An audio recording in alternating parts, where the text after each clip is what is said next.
Hey guys, how are you all? Welcome back to my channel. Today we will see what if Naruto turned evil after experiencing Konoha's hatred. If you enjoy, then please like, share and do comments. 3 years ago, 10 at night. A young and sobbing Naruto Uzumaki laying on his now even more dirty bed. It's covered in blood, torn up and burned. The villagers ruined him again. It's his birthday. But to the villagers, it's fox season. Which means it's on site for the demon brat. No matter how hard he hides, they end up finding him. And the torture began. They stabbed him, burned him, stabbed him again. Even an alcoholic beats him like Naruto is his child.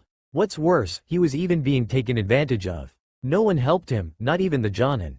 He couldn't be helped. He had no one. He was all alone. And the Hokage did nothing about it. If he cared about him, why didn't he take him in or at least find him a better home where no one can attack him? To this day, he still don't know how the villagers knew where he lived. Doesn't matter anymore. What matters is that this hellhole isn't a place he would call home. He hates this village. He hates everyone. Let's not forget the academy, he hates them as well. Well, not all of them, specifically 4. Uchiha Sasuke, Haruno Sakura, Yamanaka Ino, and Mizuki. He hated them the most. Sasuke always acts cool, sees others beneath him and always calls him Adobe. Sakura is no different than the villagers except for different reasons. Every time Naruto sits by Sasuke he gets punched. Every time he insults Sasuke he gets punched. Even if he asks Sakura for the simplest things like a pencil, paper, time, something. Naruto didn't even get the chance to say what he wanted. He just got punched the moment he got near Sakura. Same goes for Ino, except she doesn't hit Naruto but is still Sasuke's lapdog. Now Mizuki is a bigger problem to Naruto. He gives him the hardest test, frames him for the academy incidents and Iruka believes him. He even went that far to get him expelled more than 5 times. Naruto loathes Mizuki with every bone of his body. Then he thought back to what he said to everyone. I'm going to become Hokage, so everyone can respect me. The hell he was thinking. He thinks again. There's nothing in this village for him. Naruto has been having thoughts about what's outside the village. Every day he always has thoughts about leaving the village. Like the Uchiha that slaughtered his clan 2 years ago. Whatever is on the other side, it can't be worse than where he's at now. He wiped his tears. Prepare for tomorrow, he said to himself before sleep takes him. The next day, Ninja Academy. Naruto entered the classroom and as he predicted, everyone gave him a look of annoyance. Although all the students aren't in the class yet, the remaining students hate his guts. Naruto for once, ignored the looks he was given. Usually he'll glare at them and shout, "What are you looking at?" Instead, he just walked over to his seat and stayed silent. He wasn't in the mood to talk to anyone. Few of the academy students were shocked that Naruto for once didn't bother to shout at them or rant about becoming Hokage. However, the fangirls of Sasuke Uchiha took this as an insult to their Sasuke-kun. Thinking he's just being silent and cool like their Sasuke-kun. Stop trying to act like Sasuke-kun, loser. A young girl with a green kimono, white bun hair with one bang, green eyes and a long black skirt accused Naruto. Naruto just looked at the girl and looked away. There's no point in speaking to her, anything he'll say won't reach her. So he chooses to ignore her, which pisses her off. Hey, I'm talking to you, don't ignore me. Still ain't getting any attention from Naruto, getting her pissed even more. Now everyone, including the newly arrived students, watching the one-sided argument with interest. Even Sasuke was interested, but didn't show it. Everyone is waiting for Naruto to burst but it's not happening. Hey you, a spiky pigtailed boy called to the girl. You're wasting your time, it's obvious he's not going to answer you. It's too early for you to cause a scene. He muttered, troublesome. Everyone knew he was right and went back doing what they were doing. The girl looked at her lazy classmate, then looked back at Naruto and shot a glare at him. This ain't over, she said, then returned to her seat. Naruto just put his head down, still wasn't giving the girl any attention. Not much later, the 2 biggest Sasuke fans entered the classroom and like always, they're fighting over who sits next to Sasuke. Forget it, Fivehead, I'm sitting next to Sasuke-kun, said the platinum blonde, holding her pink-cat rival by the head. Let me go, you pig. Like hell I'm letting you sit next to Sasuke-kun. The pink-cat shouted. Again, troublesome, muttered the lazy pineapple head. While the 2 girls were distracted, Sasuke quickly sat next to Naruto. Naruto was going to say something but he was shushed by Sasuke. Not a word, Sasuke said. A couple of minutes passed of the two girls fighting, but it was quickly stopped when they saw their future husband next to the loser of the academy. Hey, they shouted in unison. Who said you get to sit next to Sasuke-kun? The pinkette shouted and approached the blonde. Naruto sighed. I was all he got to say before he was greeted with a punch to the face by the pinkette. Move you ba. She was cut off. Everyone gasps, with the exception of Sasuke and Ino at what they saw that they have never seen before. Naruto punched Sakura. He punched his crush. If that is his crush anymore. Sakura fell back on the floor. She held her nose and felt a trail of blood coming out of her nose. Naruto was trimming with anger and glared daggers at Sakura. Then Sakura started crying and everyone looked at Naruto with shame. Just that moment, the door opened and two academy teachers rushed into the classroom and they looked worried. They heard crying and arrived to find the source of. They saw the source was Sakura. Sakura, what's wrong? What happened? The chunin with a scar across his nose asked her. Sakura pointed at Naruto, and soon some of the students pointed at Naruto. The chunin facepalm, already knowing this was going to be some bullshit. The white-haired chunin gave a sadistic grin at the demon's misfortune. Naruto knows he's in deep shit. Elsewhere, miles away from Konoha in a cave, two figures sitting next to a campfire panting heavy. One was a tall, gray-skinned man with a bandage wrapped around his mouth and he was holding a giant butcher's knife and he was covered in blood. Across the campfire is a raven-haired little girl with a blue kimono and brown skirt. Zabuza-sama, I should treat your wounds? She pulls out her ointment. Zabuza grunts. No need, Haku. Those sorry excuses of a shinobi couldn't do that much damage to me. Besides, we're not scot-free just yet. Haku looked outside. Where do we go next, Zabuza-sama? She asked. Zabuza sighed. Konoha. Someone's going to be on death's front yard. Haku's face faltered. She really hated to see someone die, even if she doesn't know the victim. Who hired us? She asked. Haku is used to Zabuza's assassination mission but this one gave her a bad feeling. Mizuki. Back to Konoha. Hours later, Naruto's apartment. Naruto held the ice pack over his swollen eye. After the ordeal between Naruto and Sakura, Naruto was to blame for it. The headmaster didn't care if Sakura hit him first. In fact, the headmaster grinned at the girl for putting the demon in his place. When Sakura's parents arrived at the office, Naruto didn't get the chance to explain what really happened. But the headmaster beats him to it. This brat put his hands on your daughter for no reason, only he hated her pink hair and called her five-head. Bullshit. Before Naruto calls him out on his bullshit, Blue Eyes meet Mama Bear's fist. Naruto was punched by Sakura's mother. Naruto hits his back to the wall and falls on his knees. Don't ever put your hands on my daughter again, you brat, said Sakura's mother. Naruto held his eye and just nodded. There's no point in telling her what really happened anymore. Naruto ran out of the academy and just went home. Naruto have had it. He was done with Sakura. He was done with the headmaster. He was done with the academy. Most of all, he was done with this village. The longer he stays, this village will be the death of him. He knew he would never have a happy life here. Then his stomach growled. Naruto sighed. At least a good bowl of ramen will ease my day. He left his apartment, unaware he's being watched. Meanwhile, outside of Konoha. Welp, this is the place, girl, said Zabuza. He noticed there weren't any chunin guarding the gate. Either Konoha is low on shinobi or they're arrogant in their own strength. Pitiful. Zabuza-sama, something didn't seem right about the client. I don't trust him, said Haku. Their client, Mizuki, had been acting fishy since they met. He didn't give them any specific details or why he wanted the target dead. He was vague with the details and the reason. And that was a red flag. That demon shouldn't be born. He did nothing but bring evil to this village. Do us all a favor and get rid of him. That was his reason. Red flag. He's a false image of the Yondaime, the one who sacrifices himself to save this village. And mocks us, reminding us he killed him. Another red flag. Zabuza looked at Haku. This is not the time for you to go soft on me, Haku. He groans. Come on, we need to make this as quick as possible, before we're caught. Haku sighed and put her mask on. Okay. They both split up and used shunshin. After they left, Mizuki came out of the woods, watching them. He gave a sadistic grin. The demon is going to die, and no one will suspect it's him. Yep, his plan will work. Back with Naruto. Naruto had a bad feeling. Scratch that, every day he had a bad feeling. Although the festival of the Nine Tails defeat is over, it's still fox season to the villagers and they still think it wasn't enough for him. Yet, nothing is never enough to the villagers.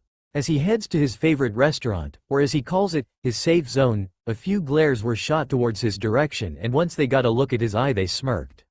Serves him right, one villager said. Naruto ignored it and just kept walking, still unaware of his followers. Minutes later, thanks Ayame-chan, Tucci-san.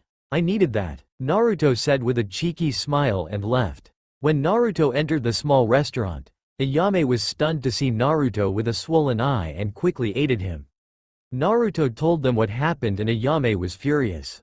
Tucci gave a sigh of disappointment of how the headmaster can be such a bastard to Naruto. As usual, Tucci gave Naruto ramen on the house, hoping to ease his day. Luckily, it did, however, not for long.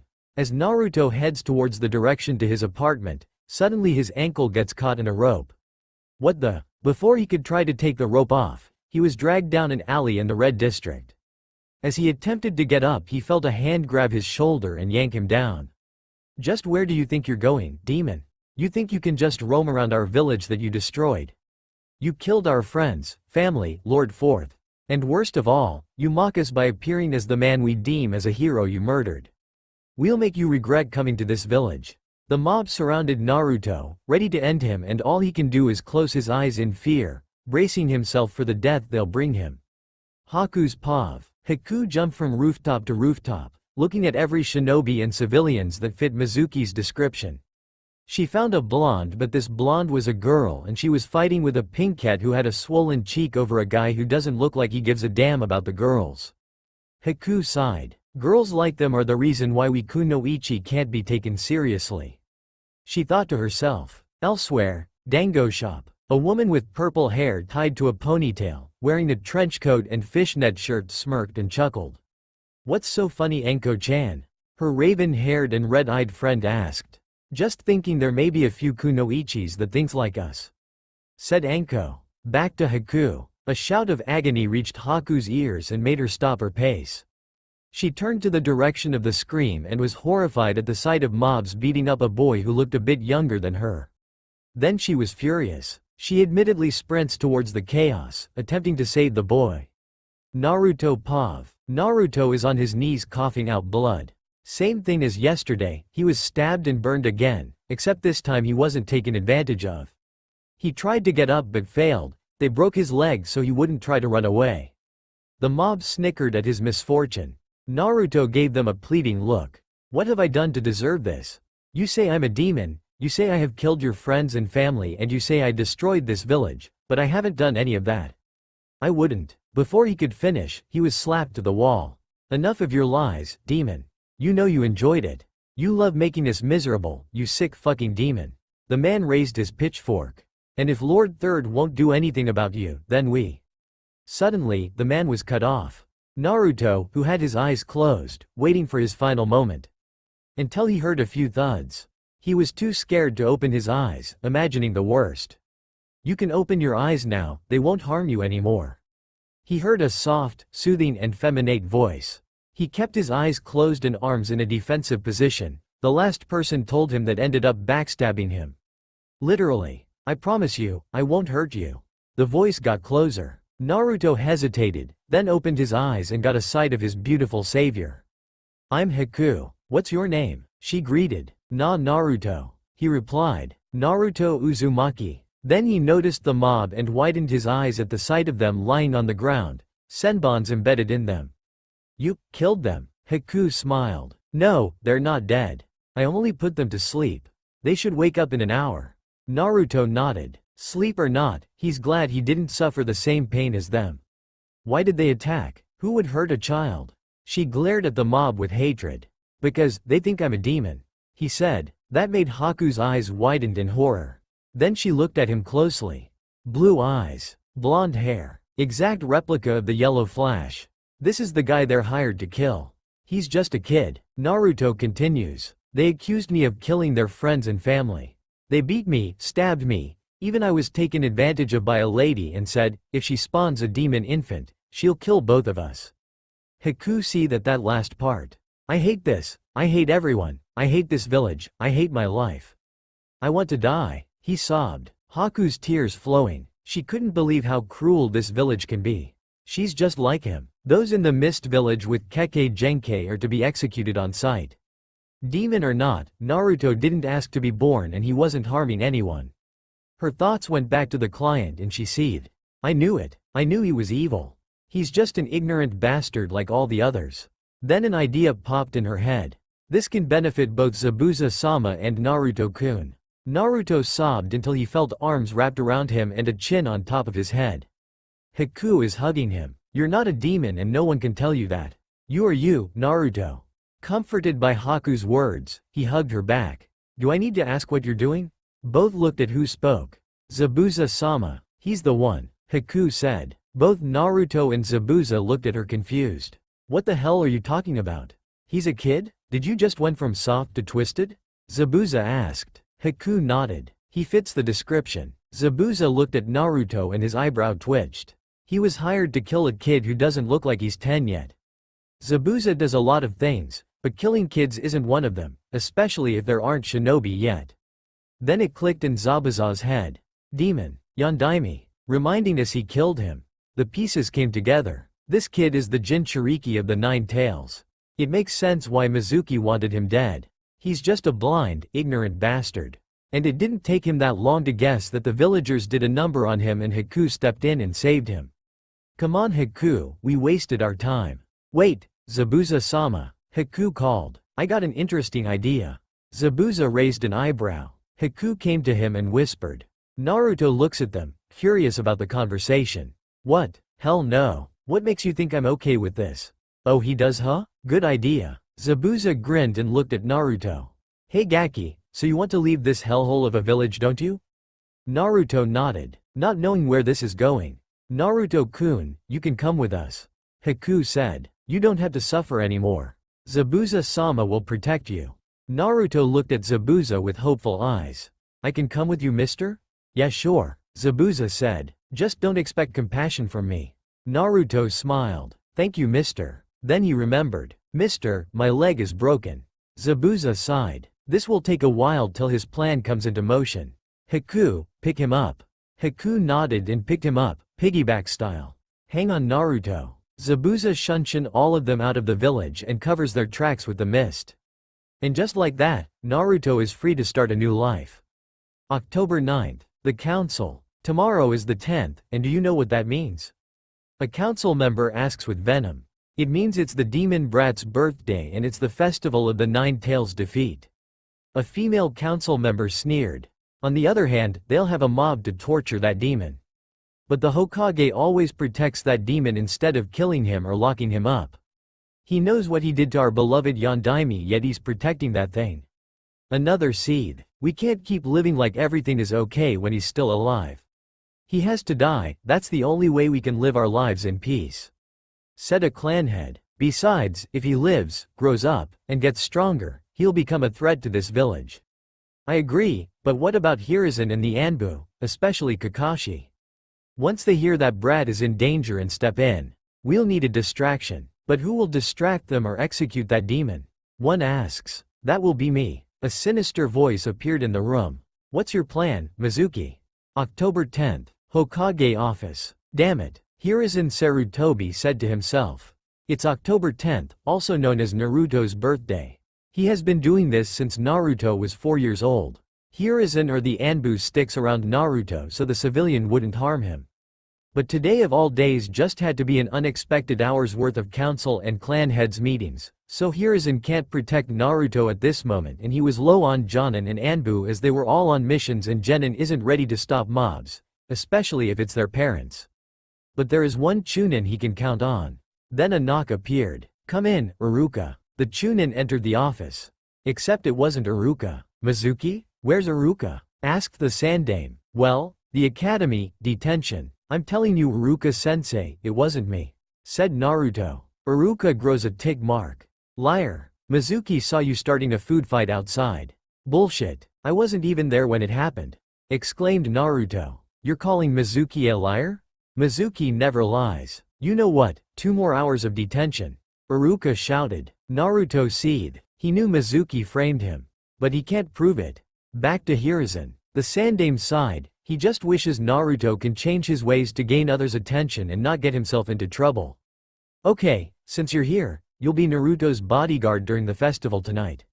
Yes, Lord Third, you can count on me. Mizuki said with a bow, hiding his sadistic grin from him. Thanks, Mizuki. You may go now, said the Sandame, not realizing the danger he puts Naruto in. October 12th, the Hokage office, the day after Naruto's departure. Mission successful, Lord Third, said a silver-haired Anbu with a dog mask. Leave it to Konoha's copy ninja Kakashi to complete an A- rank mission, said the Sandame. I have 1 or 2 tasks for you and the Anbu to do. Last night there was an unexpected mist in the village and Senbons embedded in a group of civilians in an alley. Kakashi nodded. I see, we'll go investigate. Kakashi and the Anbu leave the Hokage office to investigate the suggestion. Outside, Kakashi knows a liar when he sees one, and that's what the civilians around the crime scene have been doing. But what their lie got in common is that this crime scene involves Naruto. Some said they didn't see or hear what happened. He knows they're lying but didn't bother to investigate even further. Kakashi visits the victims in the hospital to ask what happened and can't believe the bullshit they tell him. We were just minding our business until that dem kid threw Senbons at us just for a prank. His pranks are getting out of hand. The others agree with him. Kakashi knew that was bullshit. First of all, Naruto wouldn't go that far to harm civilians for simple pranks, and the only time Naruto harms someone with a prank is unless it was an error in his prank.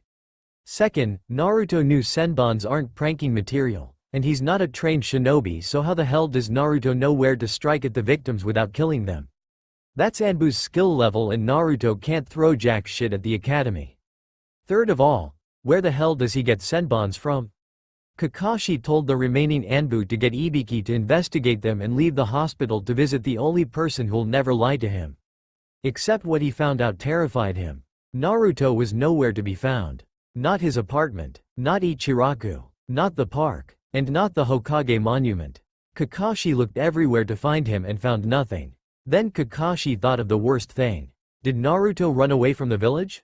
Hokage office. Are you sure about this, Kakashi? The Sandame asked with worry. He didn't want to think of the little boy he viewed as a grandson who ran away from the village he loves. I don't want to believe it either, but he's nowhere to be found. Even Iruka can't find him, said Kakashi. The Sandame sighs. Fortunately, if Naruto was a shinobi he would be labeled as missing nin, so he doesn't have to fear he'll get killed. Damn it, he said to himself. Behind Kakashi, Sarutobi could have sworn he saw the ghost of a pissed-off Kushina. She speaks in silence. Sarutobi didn't make out what she said but knew what she wanted. Find my baby or I'm haunting you until you die. Present day, land of waves, Zabuza's hideout. Naruto, who's now older and a bit taller than his original, is training with Zabuza's subordinates, the Demon Brothers. Ever since Naruto tagged along with Zabuza and Haku, he met the Demon Brothers and their appearance frightened him and he hid behind Haku. Haku giggled, the brothers' sweat dropped and Zabuza rolled his eyes. It took a while for Naruto to get used to the brothers and they see Naruto as a nephew. Few months had passed and Naruto was getting used to his new life. Zabuza told Naruto that if he wants to stay with them then he'll have to be a skilled shinobi and not a liability, and Naruto agrees with the terms. Now Naruto has been training with Zabuza, Haku and the Demon Brothers for a while and gotten stronger and level-headed. He eventually passed Zabuza's expectations and he could say he's proud of him. Although he wasn't pleased with the nickname Naruto gave him. No brow sensei. Naruto wears an orange short-sleeve jacket. Under it is a jumpsuit much like Zabuza's, black arm warmers, and on top of his head is the Mist Village's Hide 8, showing his loyalty to the Mist and not his birthplace. On Naruto's 11th birthday, Zabuza gave Naruto 2 specially made swords named Hanketsu that can turn the 7 ninja swordsmen into 8 ninja swordsmen. What makes the sword special is that it's suited for wind and water users. The blade can turn into a fan, and Zabuza knew, with Naruto's amount of chakra, The Hanketsu can overpower all the 7 swords. That's all you got? Naruto taunted. He dodges one of the demon brothers' claw gauntlets and attempts to deliver a kick to Maizu's chest, but Maizu quickly counters it. Nice try, but don't get too cocky Gaki. You still have a long way to go. Maizu grin. This battle would have been over if my gauntlet was laced with my poison. Besides, it's 2 against 1. Kame Gozu from a tree, charges at Naruto for a sneak attack with the chains. Naruto quickly jumps out of the way and throws a kunai to the chain.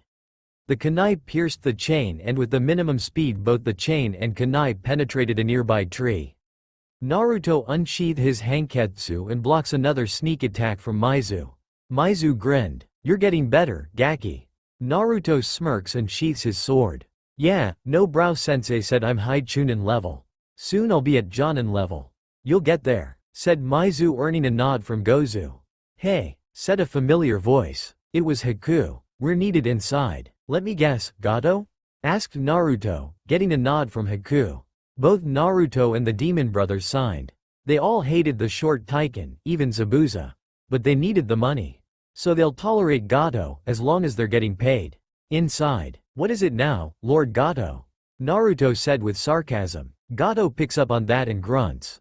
Show me some respect, you little brat. Zabuza, you better teach your brat some manners. What do you want, Gato? Asks Zabuza, trying to get to the point. Gato grunts again. That worthless old Tazuna is trying to complete that bridge. He left the island to go to Konoha to find some ninja to guard him. If he completes that bridge, then I won't have control over this pathetic island. I want you to get rid of him and those ninjas. Naruto's ears perked up when Gato mentioned Konoha. Fine, but I better have a huge paycheck after this, said Zabuza. Gozu, Maizu, get rid of them. These lowly shinobi shouldn't be that hard. Yes, Master Zabuza, said the demon brothers, and both shunshin out the hideout and heads to Konoha. Gato and his gang left the hideout. Zabuza just sat in silence, resting his eyes, and Naruto just went to the backyard. Haku can see the look of disappointment on Naruto's face and just follows him outside. What's wrong, Naruto-kun? Haku asks, worried about her friend. Naruto sighed. It's just I've been gone for 3 years and I doubt they haven't stopped looking for me. Especially the Hokage. Haku knew where this was going. If they failed to assassinate Bridge Builder or the Konoha Nin, not only they'll kill her and Zabuza-sama, but they'll take Naruto and bring him back. Dead or not, Naruto will be taken away from her.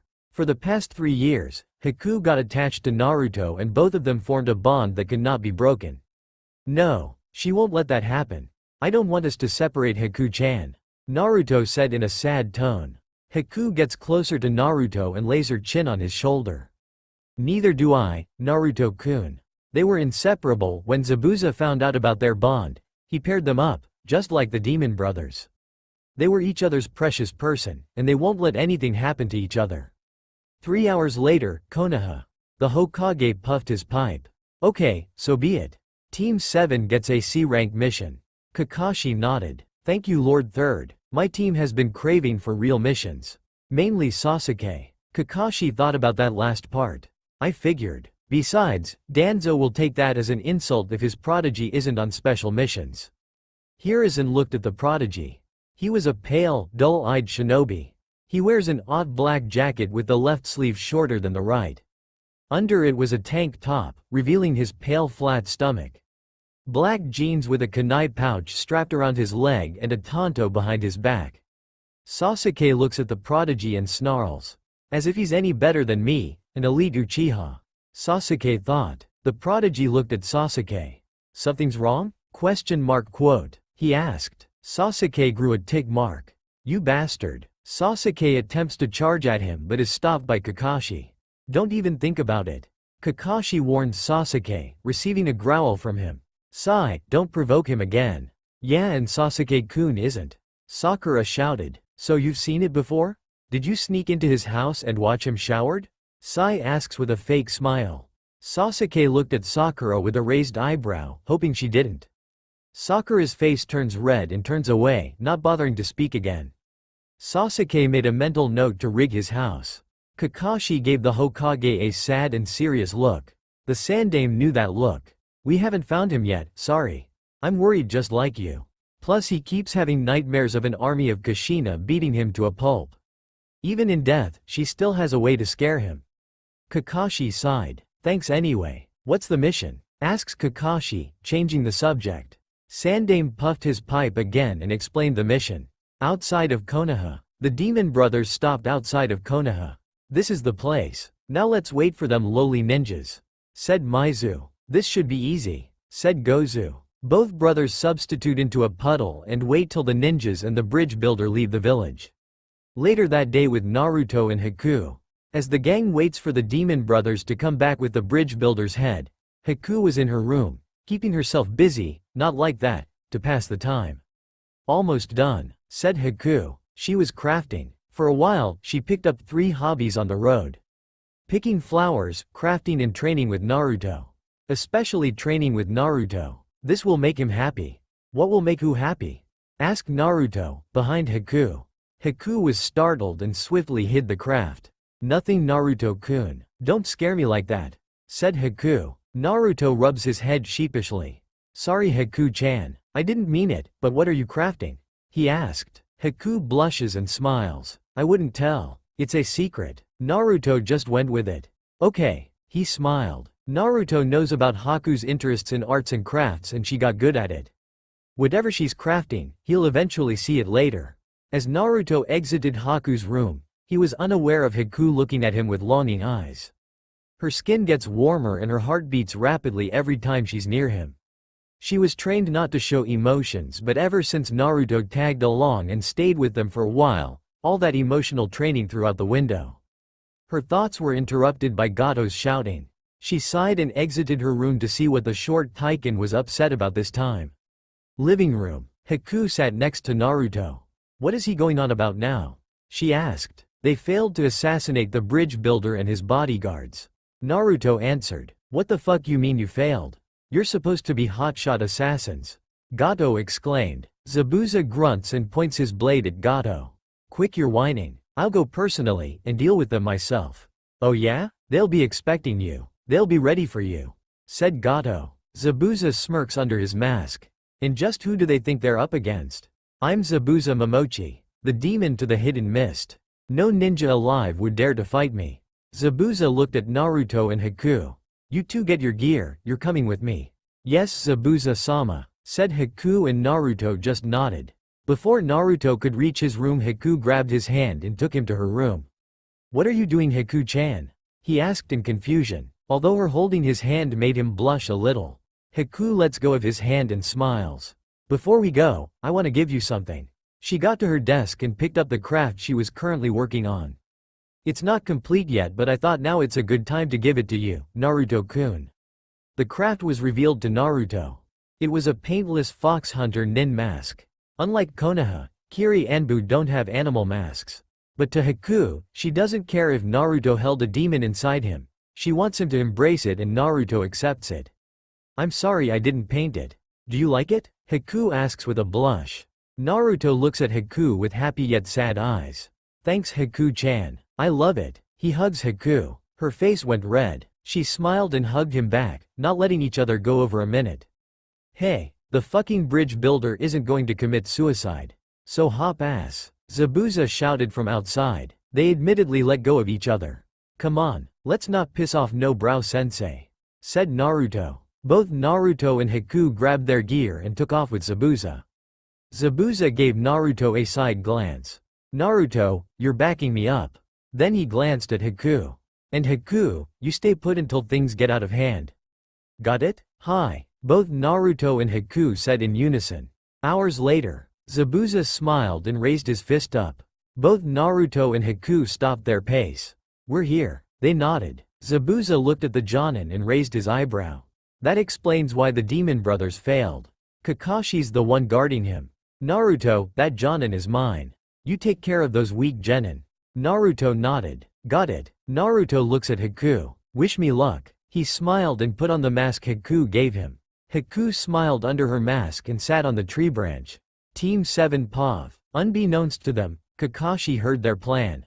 Kakashi's eyes widened when he heard Naruto's name. No, that's impossible. This can't. His thoughts were interrupted when he saw a large butcher's knife spinning towards them. "Duck," he shouted. Everyone does as Kakashi said, and the blade misses them by an inch, hitting a tree instead. "You've gotten lucky, Kakashi of the Sharingan. It's an honor to meet you, but hand over the bridge builder now," Zabuza demanded. Kakashi glared at Zabuza. Everyone, Manji formation. Sakura, Sasuke and Sai did as they were told. "As long as I'm here, you and your partner won't get to him." Zabuza chuckled. "Of course, you of all shinobi can sense other shinobi's presence. Naruto, you can come out now." As soon as Zabuza signals him, Naruto shunshin behind the Uchiha, holding Hanketsu towards his neck. "Hello, Uchiha." "Shit, Team 7, plus Tazuna," thought in unison. "Shit, Team 7, plus Tazuna," thought in unison. Sasuke. Sakura screeched as she was about to witness her true love was about to be decapitated by an almost familiar assassin. To her relief, Sai stepped in and blocked the assassin's sword with his tanto, giving Sasuke enough time to distance himself from the assassin.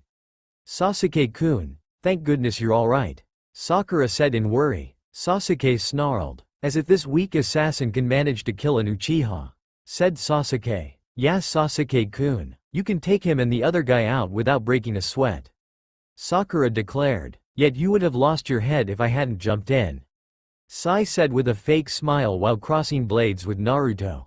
"He do got a point," agreed Naruto. Sasuke grunts. "Fuck both of you," Sasuke said with venom, then looked at Naruto with a smirk. "You almost got lucky when I had my guard down. Now, you won't be so lucky at all. I'm shaking. As if I'm scared of a spoiled weak genin like you. I fought tougher genin and you're not even on or above their level," said Naruto, dodging blow after blow from Sai's tanto. "Even this guy might give me a challenge." Sai and Sakura knew that everything Naruto just said was an insult to Sasuke's pride and ego. They both looked at Sasuke and saw him seething, then looked back at Naruto with the "you fucked up" face. Kakashi knows he's baiting Sasuke. "Sasuke, stay." He didn't get to finish as Sasuke pulled out a kunai and charged at Naruto in fury. "You bastard. I'll show you who's stronger. Then you'll realize I'm superior to you," Sasuke said with anger. Sai immediately moved out of the way, not wanting to have a front row seat of Sasuke's boiling ego, and positioned himself back to the bridge builder. "That guy's an idiot." Sai though. Haku's pav. She couldn't help but chuckle at the scene of Naruto mocking the arrogant genin. She was a good distance away from the battlefield where the jonin can't sense her, and she doubts that the genin has any sensory skills. However, she recognized those two genin the day she found Naruto. In fact, Naruto told Haku about those two, and she wasn't pleased with how they treated Naruto, especially Sakura. As Haku looked at Sakura's appearance and Sai, it was clear that she hadn't changed and was still obsessed with the same boy. 3 years and nothing has changed. Disappointing. Hopefully that blonde girl made any improvements, she thought to herself, and continued to watch the battle. Zabuza versus Kakashi. Kakashi sighed. Sasuke took the bait. "Damn it, Sasuke," Kakashi thought. He then turned to Zabuza. "That boy of yours, you called him Naruto. Where did you find him?" asked Kakashi, almost getting furious. "Does it matter? You should be worrying about the bridge builder, not some meet and greet," said Zabuza, knowing what Kakashi was trying to confirm. Kakashi knows Zabuza is right. Finding out who's his apprentice isn't the main objective, and it's not like he's on their side. If he wants some answers, he'll have to keep both the bridge builder and the assassin alive. Hopefully Sasuke won't kill him, he thought. "Alright Zabuza, let us begin," said Kakashi, revealing his Sharingan. Zabuza chuckled. "We haven't even started and you're already planning to use the Sharingan. You want to end this quickly, you're boring. You should feel honored. Not a lot of shinobi have seen my Sharingan in battle. But just to humor you, I won't end this quickly," said Kakashi. Team 7, minus Sakura, versus Naruto. Naruto raises his eyebrow and smirks as he sees Sasuke charging towards him with a kunai. "Kick his ass, Sasuke-kun," Sakura cheered. As Sasuke got closer and closer, attempting to end Naruto for looking down on him, Naruto quickly grabbed Sasuke's head and wrist and planted him to the ground. Sasuke grunts at the force of the landing, couldn't believe he was manhandled by someone he deems weaker than him. "Is that it? How disappointing," said Naruto. I find it annoying that someone with high status talks as if they own the world and expect everyone to be beneath them. Naruto then put his foot on Sasuke's head, making him groan. Just like you. In your eyes, those who's weaker than you should stay weak and not get stronger. You should quit while you're ahead, you insecure bastard. Naruto unsheathed his hanketsu and attempts to end Sasuke. Sasuke. Sakura shouted in fear. Naruto was interrupted again by a kick to the face by Sai, causing Naruto to stumble back a little. Nice kick, said Naruto. Thanks, said Sai. He offered Sasuke a hand but Sasuke brushed it off and got up himself. Sasuke seethed. I guess there was no point in going easy on you. You're dead, said Sasuke. Naruto just rolled his eyes and got in his taijutsu stand. Bring it. Several minutes later. In the mist, both battles were becoming too vicious. Trees were burned and the ground was soaked. Sasuke still tried to kill Naruto with everything he got, despite the amount of chakra he used. Sasuke tried to hit him with the fireball jutsu but the bastard kept brushing it off like it's nothing. On the other hand, Kakashi is getting the upper hand in his battle with Zabuza. Kakashi proves he is a match for Zabuza and pins him to a tree with kunais. It's over, Zabuza. You're done, Kakashi said, holding another kunai, attempting to end. Naruto sees it from a distance and blitzes over there, dodging Sasuke's shuriken jutsu to aid Zabuza. Hey, Naruto shouted, charging at Kakashi with his sword. Kakashi immediately jumped out of the way to dodge his strike. I can't kill him yet. I need to know if this is him. I need to know what's behind that mask. The irony. Before Kakashi tried to use his Sharingan on Naruto, he was caught off guard when both Naruto and Zabuza were struck in the neck by senbons. Both Kakashi, Team 7 and Tazuna were taken aback at the sudden attack. They all looked at the boy with a Hunter Nin mask. I appreciate the help, but those two are coming with me, said the Hunter Nin. Kakashi looked at Naruto then back at the Hunter Nin. That's fine, but who is he? He pointed at Naruto. Zabuza said his name, but if his last name is what I think it is then he's coming with us, said Kakashi, getting a confused look from his genin. Haku looked at Kakashi with a raised eyebrow. She knew Konoha shinobi would ask about Naruto so she came up with this lie before they left the hideout. His name is Ryuga Tsukishima. The name you heard was his code name, just like every other Anbu has a code name. As a former Anbu member, Kakashi knew that of course. He steps aside defeated. He had his hopes up for nothing. Haku shunshin next to both Zabuza and Naruto and puts them up. I must dispose of them elsewhere, said Haku, shunshin a few distance away from the group. Sasuke looked at the ground seething. I couldn't beat this guy. I'm supposed to be strong. Now he's dead and I had no part of it. Damn it, at this rate I'll never catch up to him, Sasuke thought. Don't worry Sasuke-kun, you're still stronger than him and he's dead now, said Sakura, still getting the silent treatment from Sasuke. Sai knew that Hunter Nin was lying and was trying to hide his identity. It's him. I'll report this to Lord Danzo. Then they heard a loud splash and saw Kakashi collapse unconscious. Kakashi-sensei, screeched Sakura. Hours later, Naruto, Zabuza, Haku Pav. That was uncalled for, Haku-chan, said Naruto, getting out of his temporary death and taking the senbons out of his neck. Yeah, that was brutal, Haku, said Zabuza, also getting out of his temporary death. You might look innocent but you're cold. Literally, said Naruto. I'm sorry, Naruto-kun, Zabuza-sama, but the battle was going in their favor and the copy nin was getting suspicious of Naruto's identity, explained Haku. I suppose so, said Zabuza. We need to hold off on the task until we're able to move properly. Naruto takes off his mask. Speak for yourself, I'm still able to move, said Naruto. Zabuza grunts. Curse that damn fox inside you, said Zabuza, to which the fox has heard and flips him off. Haku chuckled. Naruto, help me carry Zabuza-sama back to the hideout. Okay Haku-chan, said Naruto. Both Naruto and Haku carried Zabuza. Anyway, how long will we have to hold off before we go after them again? A week, said Zabuza. Next time I won't be fooled by that damn Sharingan of his. What about Gato? Naruto asked. Zabuza grunts. That little shit better keep his mouth shut. After this I'm going to kill him, said Zabuza. No one else is going to cover us if he's dead, said Haku. Zabuza rolled his eyes. Whatever. Meanwhile with Sasuke. Sasuke, who recovered from the battle, was punching a tree with fury. That assassin insulted his pride, mocked him, and almost killed him. He's just like. You're weak, little brother. If you can't face him, how could you face me? Said a familiar voice in Sasuke's head. Sasuke punches the tree with full force. Damn it, damn it, damn it, Sasuke seethed. He hated that assassin. He wanted to show him what happens when you mock an elite Uchiha. And why the hell his voice sounds familiar.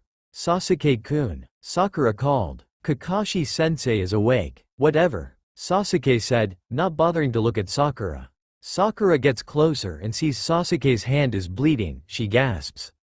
What happened to your hand? She asked with worry. None of your concern, said Sasuke in a cold tone and walks back to Tazuna's house. Sakura frowned and followed, wishing one day Sasuke would open up to her. Minutes later, Tazuna's house.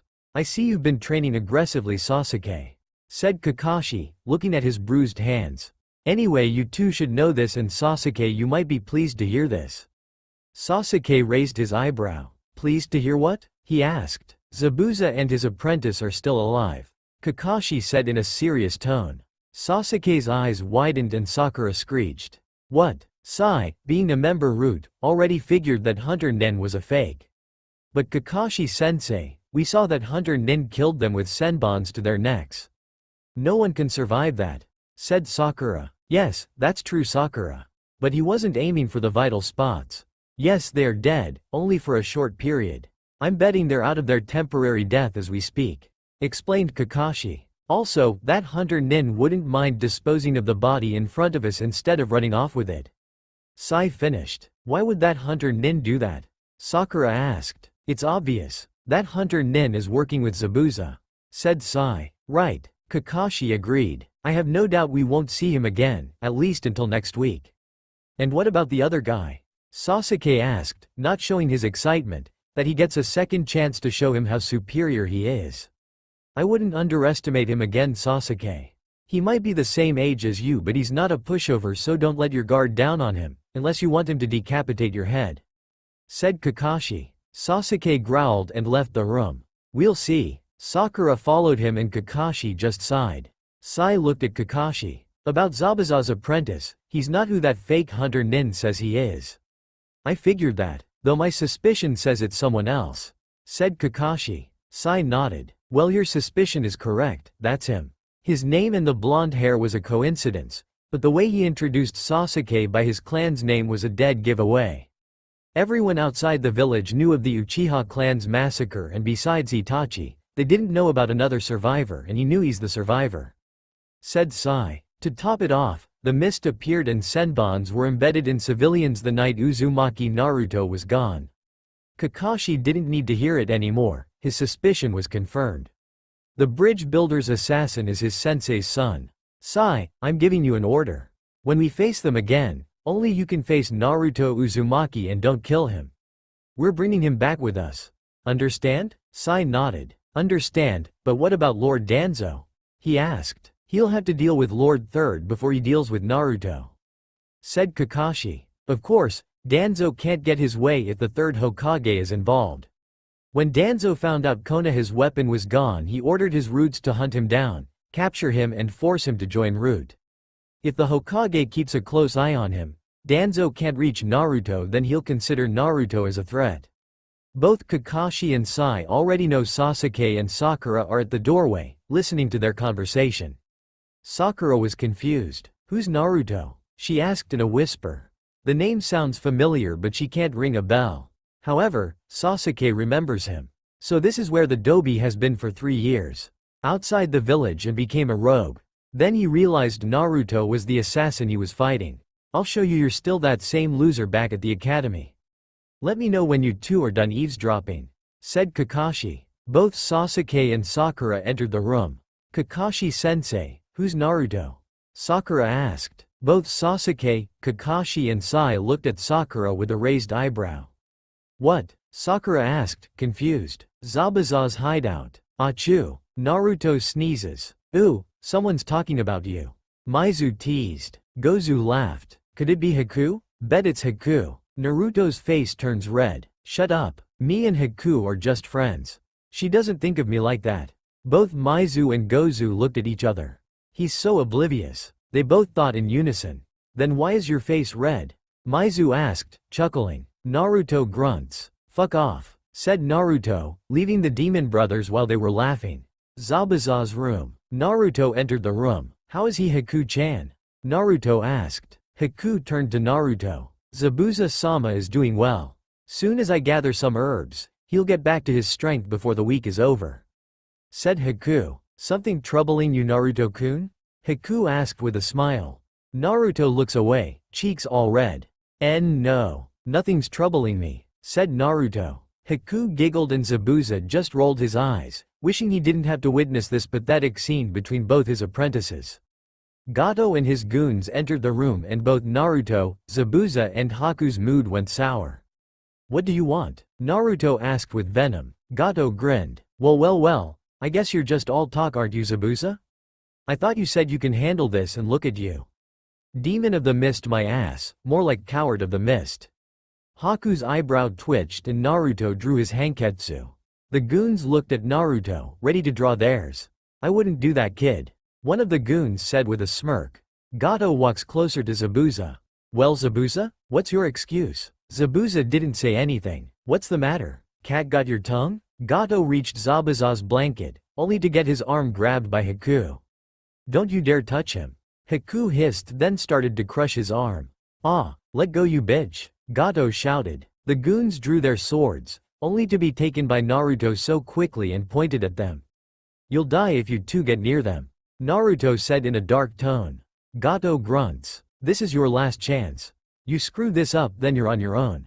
Gato points at Naruto. And I'll sell you to those leaf shinobi, Gato said, then exited the room with his goons. That wasn't necessary, said Zabuza. Naruto smiled. Yeah, but he's an asshole. He's nothing without us or those goons.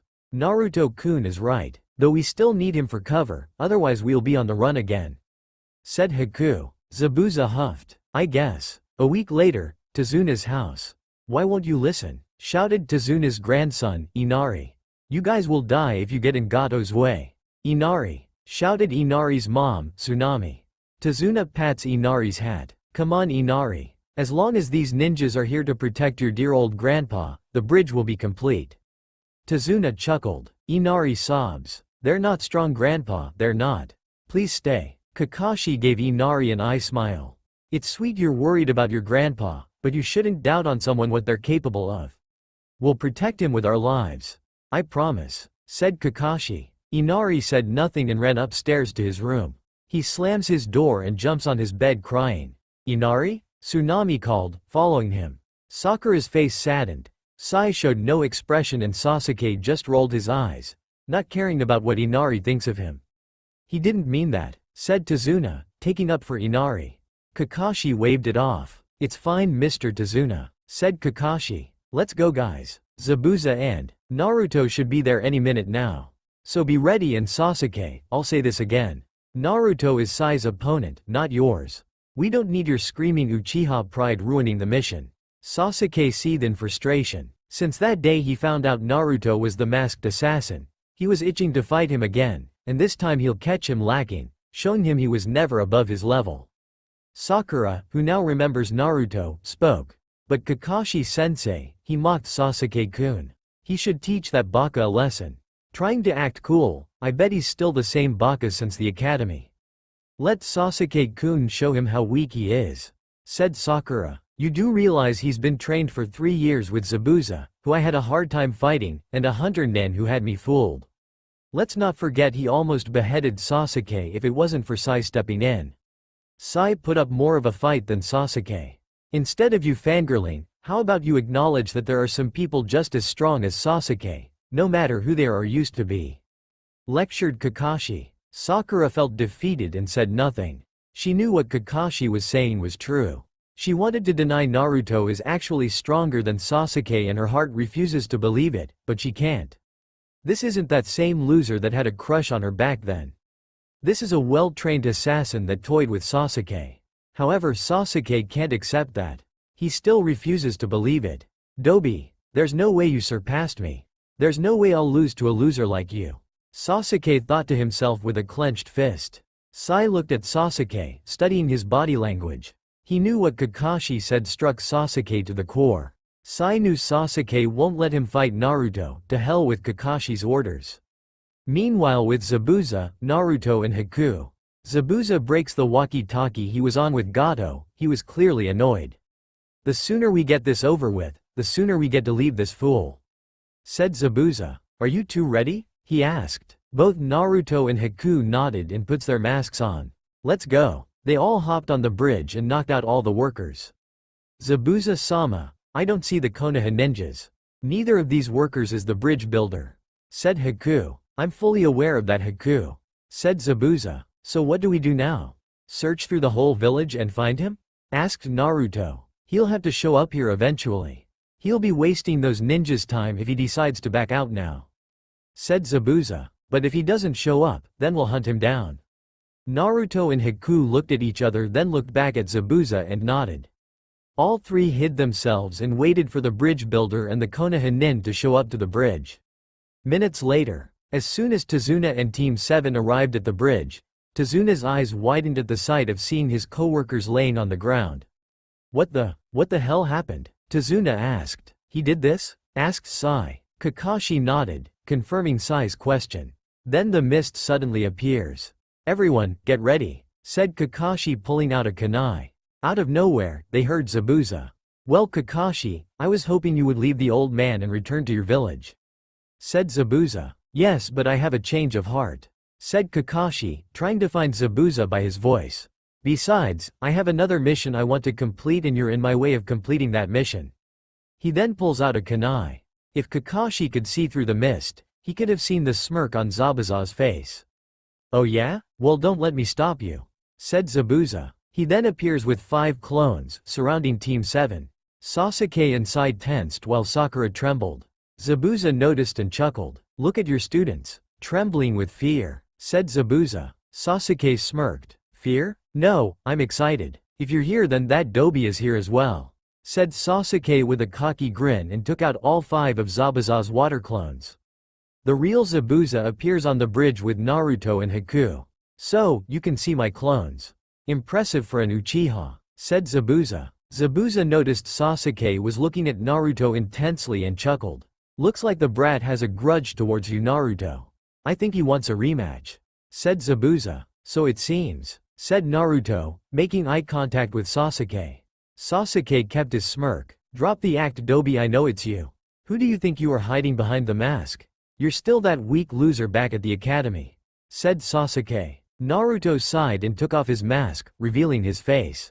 "It's been 3 years and you still haven't changed either. You're still that same arrogant Teme back at the academy," said Naruto. Both Kakashi and Sakura's eyes widened. Kakashi for his part, after 3 years of non-stop searching, he was hit with nostalgia on his sensei's son's face. Sakura on the other hand, was blushing. She instantly forgot this is the same Naruto that saw her since the academy. Now it's hard to picture Naruto as that same loud and bashful loser. She shakes her head. "What am I thinking? Sasuke is handsome, not that baka." Haku noticed Sakura's red face and her eyebrow twitched.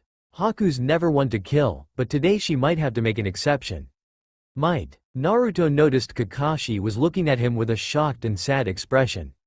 "Why are you looking at me like that? Am I still the demon fox to you and everyone else in that hellhole of a village? Feel like going back and telling everyone the demon brat was no good after all?" Naruto asked with venom. Both Sasuke and Sakura were confused and looked at Kakashi. "Demon fox? Kakashi-sensei, what is he talking about?" Sakura asked in confusion. Kakashi mentally cursed. This wouldn't have happened if those stupid council members let him adopt Naruto. They blamed an infant for the action of the Nine-Tails Fox's attack 12 years ago. They wanted to make him suffer, ruin his life in the shadows. The night he was missing, he was furious at the council's response. "After all we did for that brat, he just abandoned the village he tried to destroy. That's actually a good thing. He's gone, we don't have to worry about that demon anymore. But he's still alive. I wanted him to die. His whore of a mother should have kept her legs closed like she's supposed to." Kakashi fumed when he said that. If Minato was still alive, he would have their heads in a box. The next day, Kakashi was satisfied when he found out that the exact man had an unexpected heart attack in his sleep. Kakashi already had a feeling what caused the heart attack and smirked at the asshole's demise. Kakashi looked at Naruto with regret in his eyes. No, Naruto. It's not like that at all. The Hokage and Iruka were devastated when you left, said Kakashi. Naruto looked down. Those were the only two people he missed ever since he left. Naruto snarled. Don't try to trick me, I know what you're trying to do. I don't trust you, I don't trust the village, I don't have a family there, Zabuza and Haku-chan are my family, said Naruto. Haku was touched by that last part and Zabuza grunts, hiding how proud he was.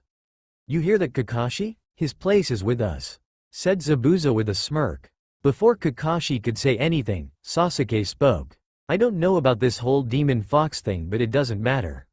No matter who you're trained by, you're still nothing compared to an elite Uchiha, said Sasuke. Naruto just rolled his eyes. Coming from someone who almost got decapitated and thrown around like a rag. Naruto didn't get the finish as he caught a kunai thrown at him. It didn't take him long to find out Sasuke threw it. Sasuke, I said you're not fighting Naruto, only Sai allowed to fight him, said Kakashi. Sasuke didn't listen and walked towards Naruto. Super Beast Scroll, said Sai, binding Sasuke with his ink snakes. Sasuke grunts. Let me go, damn it, Sasuke demanded. If you refuse to follow my orders, then I'll make sure you'll be revoked from being a ninja and send you back to the academy, Kakashi said coldly. Sasuke growled, knowing he'll have to wait even longer to kill Itachi. Fine, he said with venom. The ink snake freed Sasuke and he got up. He glared daggers at Naruto, getting a glare back. Kakashi looked at Sai. Remember what I said, Kakashi said and Sai nodded. Sakura, you and Tazuna get as far away from us before you get hurt, said Kakashi. Sakura nodded and got a safe distance away from the battlefield with Tazuna. Zabuza looked at Kakashi. Well, this will be interesting, Kakashi, said Zabuza. Kakashi sighed and revealed his Sharingan. Let's end this, here and now. Clang, clang, clang. Both Naruto and Sai clash swords with each other with full force, not giving the opponent an opportunity to strike. Sai gave him a fake smile. Your Kenjutsu is impressive. Maybe if you would switch sides and ditch those rogue ninjas, you might have a spot in Konoha just for you, said Sai. Naruto snarled. Save it. Don't try and kiss my ass now just because I've gotten stronger. Naruto swung Hanketsu down, trying to cut Sai, but Sai jumped back and charged at Naruto. Sai throws his Tanto at Naruto, who catches it with 2 fingers. You fool. Shinobis don't throw their weapons. Naruto said this as Sai was circling him. I'm well aware of that, but you're not well aware that's not real, said Sai. Suddenly, Naruto began to hear hissing, realizing he wasn't holding the Tanto. He looked at what he was holding and instead of the Tanto, he was holding an ink snake. Shit, said Naruto. Without enough time to throw it, the snake binds itself to Naruto, making him drop Hanketsu. Sai kicked Hanketsu to the side, next to the Uchiha who was intensely focusing on Sai's fight with Naruto. Sasuke saw the sword and smirked. I should thank you, Sai, for giving me the opportunity to confiscate Naruto's toy. Don't hurt him too badly. After I'm done with this wannabe shinobi, I'll show him he ain't got shit on me. To hell if he's been training for 3 years, I'm still an Uchiha, and this sword is better with. Before Sasuke could even finish, a senbon struck his arm, causing him to grunt in pain. Sasuke glares at the masked boy who shunshuns next to him, foot on Hanketsu. You think clan status makes you anything special? You talk as if you've already won the battle before it began. Haku kicks Hanketsu up and grabs the handle. And someone like you doesn't deserve to be Hanketsu's welder. Even if Naruto-kun dies, the sword won't choose you, you're not worthy. Haku threw the sword at Naruto at full speed. Sai took a step back so he wouldn't get cut by the blade. While almost grazing Naruto, the sword was close enough to cut the ink snake off him and set him free. Naruto gets up and grabs Hanketsu. Thanks Haku-chan, I mean San, Naruto said nervously. Haku smiled under her mask and gave him a nod. Sasuke glared daggers at Haku. Not only did he return the sword to Naruto, he struck him with a senbon. Haku looked at Sasuke with emotionless eyes. If you're done glaring at me, then make a move, said Haku. Sasuke snarled. I have no interest in fighting you, my interest is with that dobi, and I'll claim that sword. Haku raised an eyebrow. Disobeying your sensei's orders? You really have no honor in being a shinobi. Haku pulls out her senbons. Still, you'll have to get through me before you get to Naruto-kun, said Haku. You got this, Sasuke-kun. Take that faker out, shouted Sakura. She instantly regretted saying that and shuts up when Haku turned to her coldly. Sasuke smirked. Fine, just to let you know, you asked for it, Sasuke said, then pulls out a kunai. Haku rolled her eyes and got into a fighting position. Both Haku and Sasuke charged at each other. Senbon and kunai clashed, now at a standstill. Shouldn't your priority be protecting the bridge builder rather than focusing on an enemy who couldn't care less about you? Asked Haku. I don't care about that right now, said Sasuke, glaring at Haku. Really? How dishonorable of you. If you don't care about the bridge builder, then I guess it shouldn't be a problem that I take him out now, Haku suggested. Forget it. I might not care, but that doesn't mean I'll let it happen. I'll just take you out, then that dobi, and call it a day, said Sasuke, smirking. Haku just looked at Sasuke. You can't win. You can't keep up, and I have the upper hand. First, I blocked your hand, so you can't perform a jutsu. Second, the water surrounding us is in my favor, said Haku. Haku held up her free hand and began to weave hand signs. Sasuke's eyes widened. What? One hand? He thought to himself. Secret jutsu. 1,000 needles of death, said Haku. The water surrounding Haku and Sasuke begins to float in the air and turns into needles. Sasuke! Sakura shouted. Sasuke begins to float chakra under his feet, and before the needles hit them, Sasuke leaps in the air and Haku jumps back. While in the air, Sasuke begins to throw shurikens at Haku and Haku dodges all of it. Suddenly Sasuke was behind her. Not quite as fast as you believe, said Sasuke. Haku quickly turned just in time to see Sasuke charged at her with his kunai and threw it. Haku dodges it and ducks, but she didn't expect a kick in the face by him and was sent flying, landing on her back and grunts. Sasuke smirked. I'll admit, you had me for a second, but now I've caught up with your speed, Sasuke said. Now I'm going to fight that dobi next. He turns around and begins to walk away. Suddenly, Sasuke noticed the air gotten cold. This battle is far from over, said Haku as she got up. Sasuke turns around and grunts. You just can't quit, can you? Sasuke asked, annoyed. I should ask you the same thing. Clearly you are one stubborn genin, said Haku and began to weave hand signs. Crystal ice mirrors. The water surrounding them begins to form into several mirrors made of ice and surround Sasuke. If you won't give up, then you'll die, said Haku, and she walks through the mirrors. Her image begins to show in all the mirrors. Sasuke looked at the mirrors in shock, and all of them pulls out senbons. Back with Naruto and Sai. Naruto smirks and gets up, grabs Hanketsu and looks at Sai. Like I said, I have no interest in switching sides, especially when you have an arrogant member on your team, said Naruto. Sai slowly nodded. He does have a point. Everyone, mainly the boys, grew tired of the arrogant Uchiha always looking down on others just because of his clan status, and some of the girls find it hot. Mainly they just want his babies. Sai leaps up into the air and throws smoke bombs near Naruto, forcing him to cough and close his eyes. Naruto managed to open his eyes when he heard a roar. He then turned to the direction of where it came from and his eyes widened, seeing a white lion coming towards him. Shit, Naruto said to himself. Naruto held up Hanketsu. Wind style. Gale divide, said Naruto as a swirl of wind surrounded Hanketsu and he made a horizontal slash motion, making a horizontal wind slice and cut the white lion, later turning into ink. With quick reflexes, Naruto moves as another lion tries to attack from behind. Then 2 more lions showed up, following 3 more. All 6 lions began to circle him and Naruto looked at them, gripping onto Hanketsu's handle tighter. You're surrounded, Naruto, it's pointless. Stop fighting and come back to Konoha where you belong, said Sai on the other side of the smoke.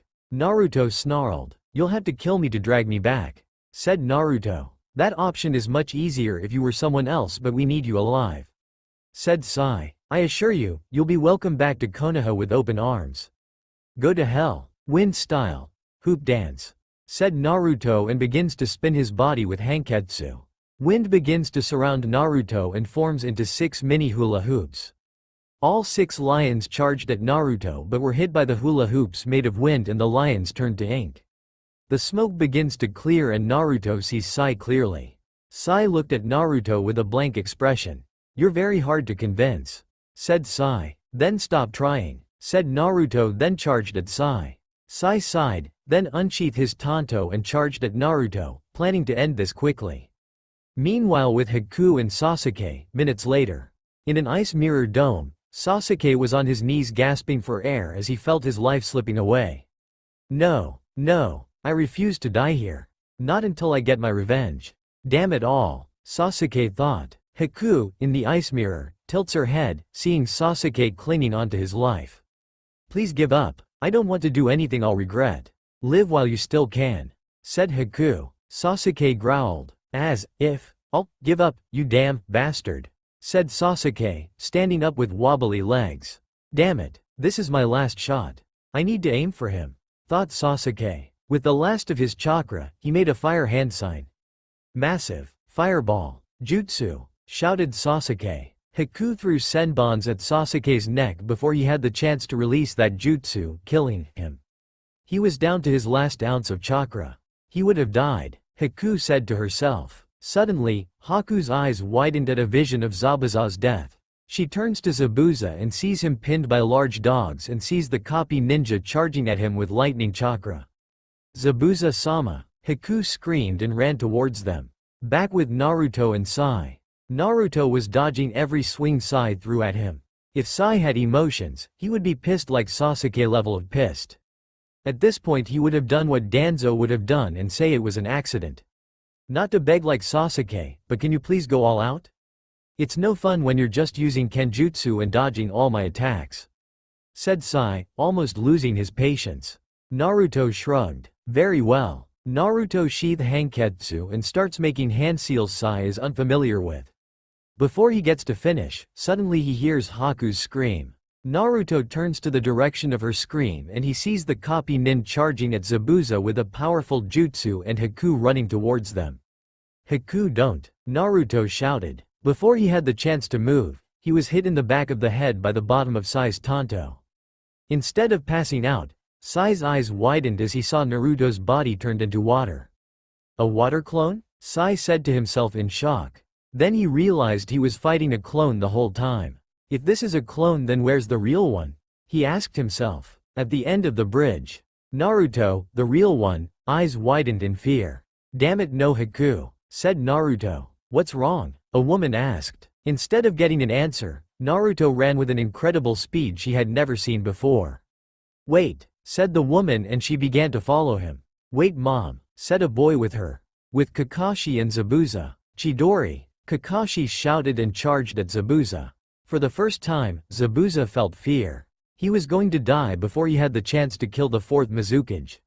Then he thought about Naruto and Haku. He never showed them how much he cared about them, now he regrets it. Zabuza closed his eyes, waiting for his death. Haku Pav. "No, I can't let Master Zabuza die now," she thought to herself as she got closer and closer to block the path of Kakashi's lightning. She could see it, Kakashi was getting close, 1 inch away from Haku, ready to take the final blow. Only to be pushed aside by 2 sets of arms.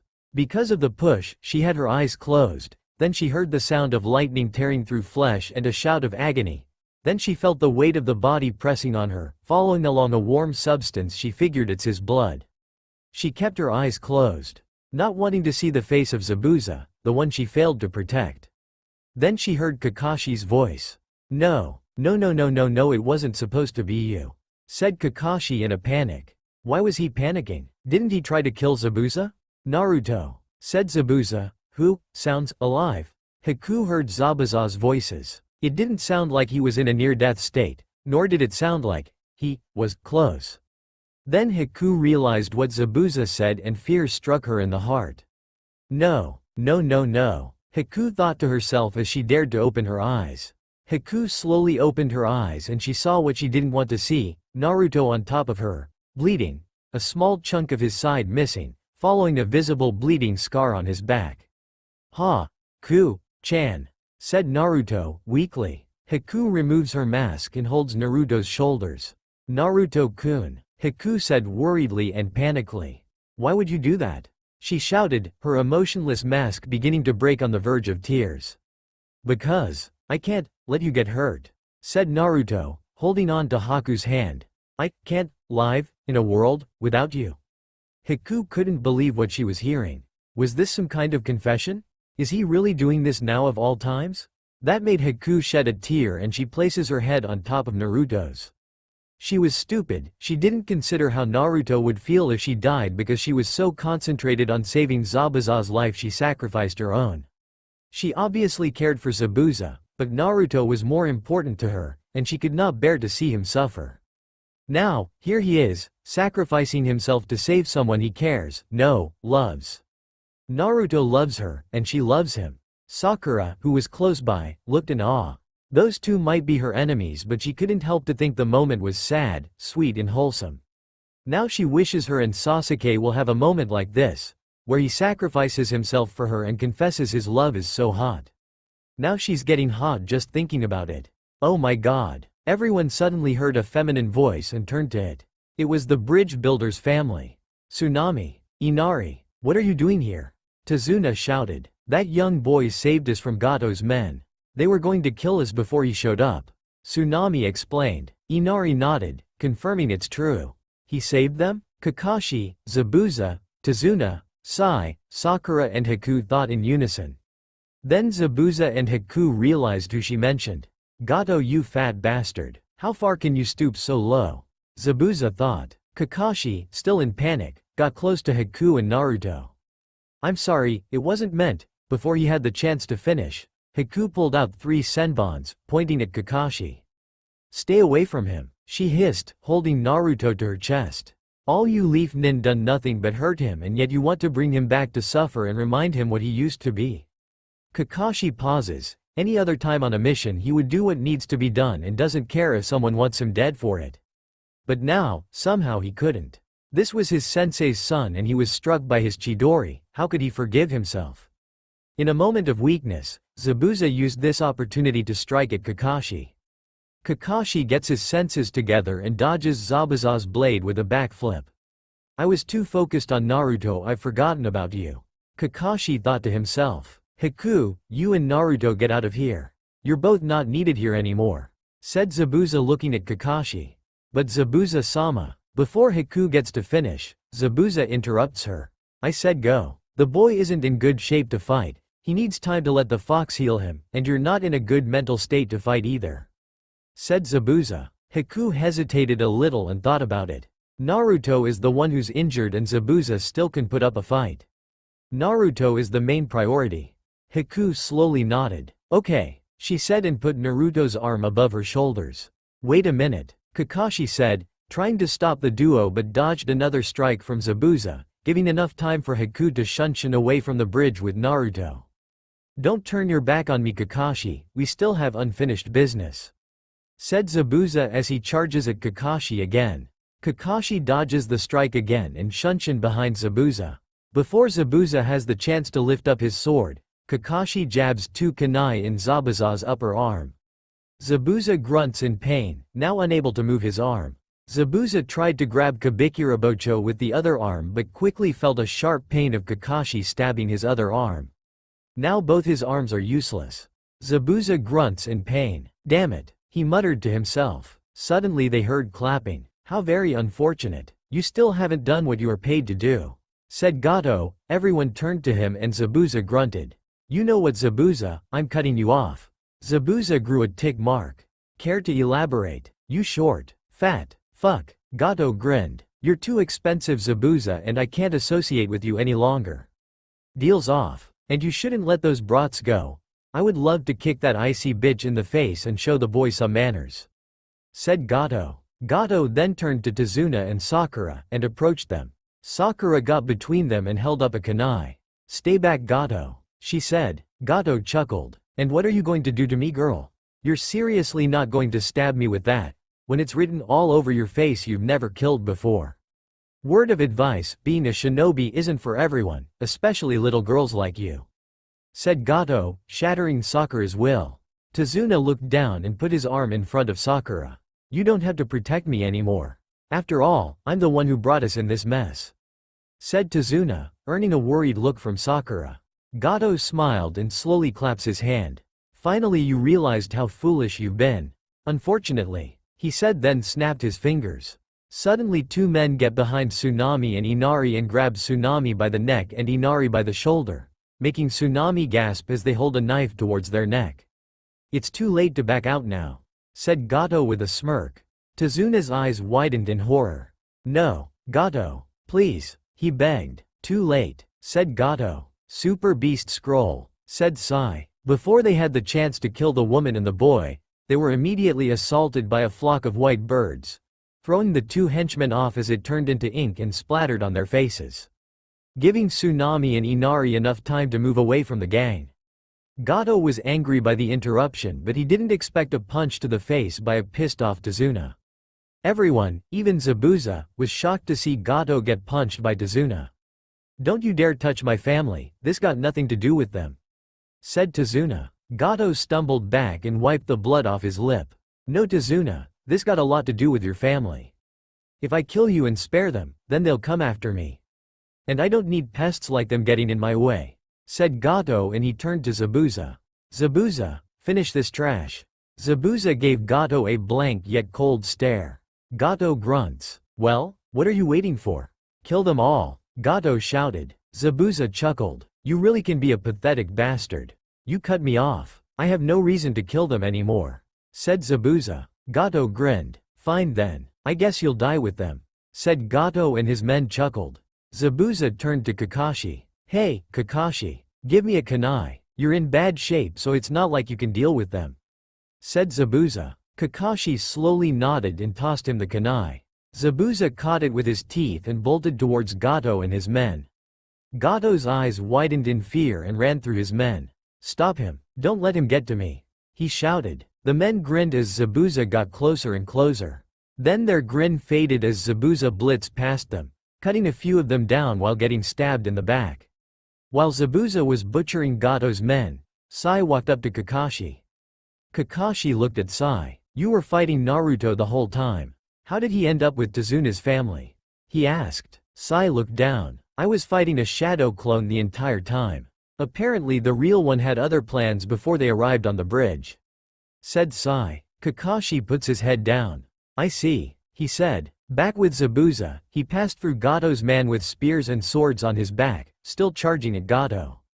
Get away from me, you damn devil, Gato shouted. Zabuza stabbed Gato in his stomach, then his men stabbed Zabuza more. Gato coughs blood. You think you can take me and bring me to heaven with you? Gato asked. Heaven? You actually think there's a spot for you in heaven?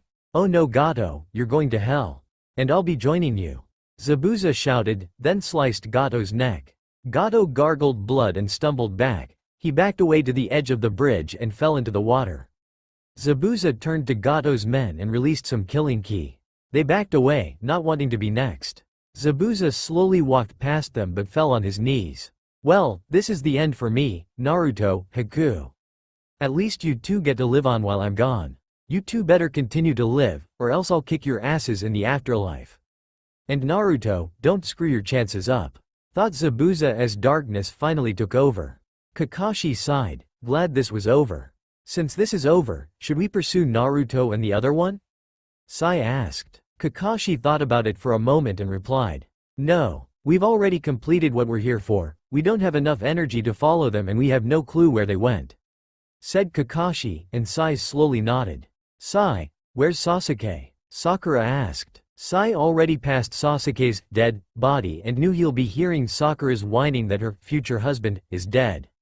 If he's dead, then she might quit being a ninja since her whole point was to get near Sasuke. Sai, where's Sasuke-kun? Sakura asked, fearing the worst. Sai says nothing and points to where Sasuke's body is. Sakura looked and squinted her eyes. The mist was still around and she saw a black figure on the ground, to which Sai was pointing at. Saw Sasuke? She said with fear. As the mist starts to fade, she can see Sasuke's body and he's not moving. Sasuke! Sakura screeched, running to Sasuke's body. Sakura put 2 fingers on his hand and felt no pulse, confirming he's dead. Sakura cried, her crush is dead. Now she'll never marry him and have 20 Uchiha babies. We all knew that's what she was thinking. Both Kakashi and Sai looked down, sad that they lost a teammate. Even though he was an asshole, he's still a member of Team 7. Then they heard coughing. Sasuke? You're alive. Thank Kami you're alive. Sakura screeched with joy and hugged Sasuke tightly. Kakashi, Sai and the bridge builder's family heard and sighed with relief. Sasuke gets up and grunts in pain. I thought I was dead. What happened? Where's the hunter Nin and that Dobi? He asked, walking towards Kakashi and Sai. They got away. Sai answered, hearing Sasuke grunts in annoyance. Suddenly, Kakashi collapsed again, chakra drained. Sai and Tazuna went to Kakashi's side and picked him up by his arms. I'm grateful for what you all have done for me and my family. Tazuna said. Sakura smiled. It was no problem. You could rest back at our place before you all leave. Said Tsunami. That would be a good idea. Said Sai and the pair leaves the bridge. Days later, under Konoha. So, the weapon got away and Hitaki decided not to go after it? Asked an elderly man with a cane and his right eye covered. Sai nodded. Yes Lord Danzo. He said. The third was informed with this information as well. As you predicted, he sent the Anbu to capture him alive. The man named Danzo just looked at Sai with a stoic expression.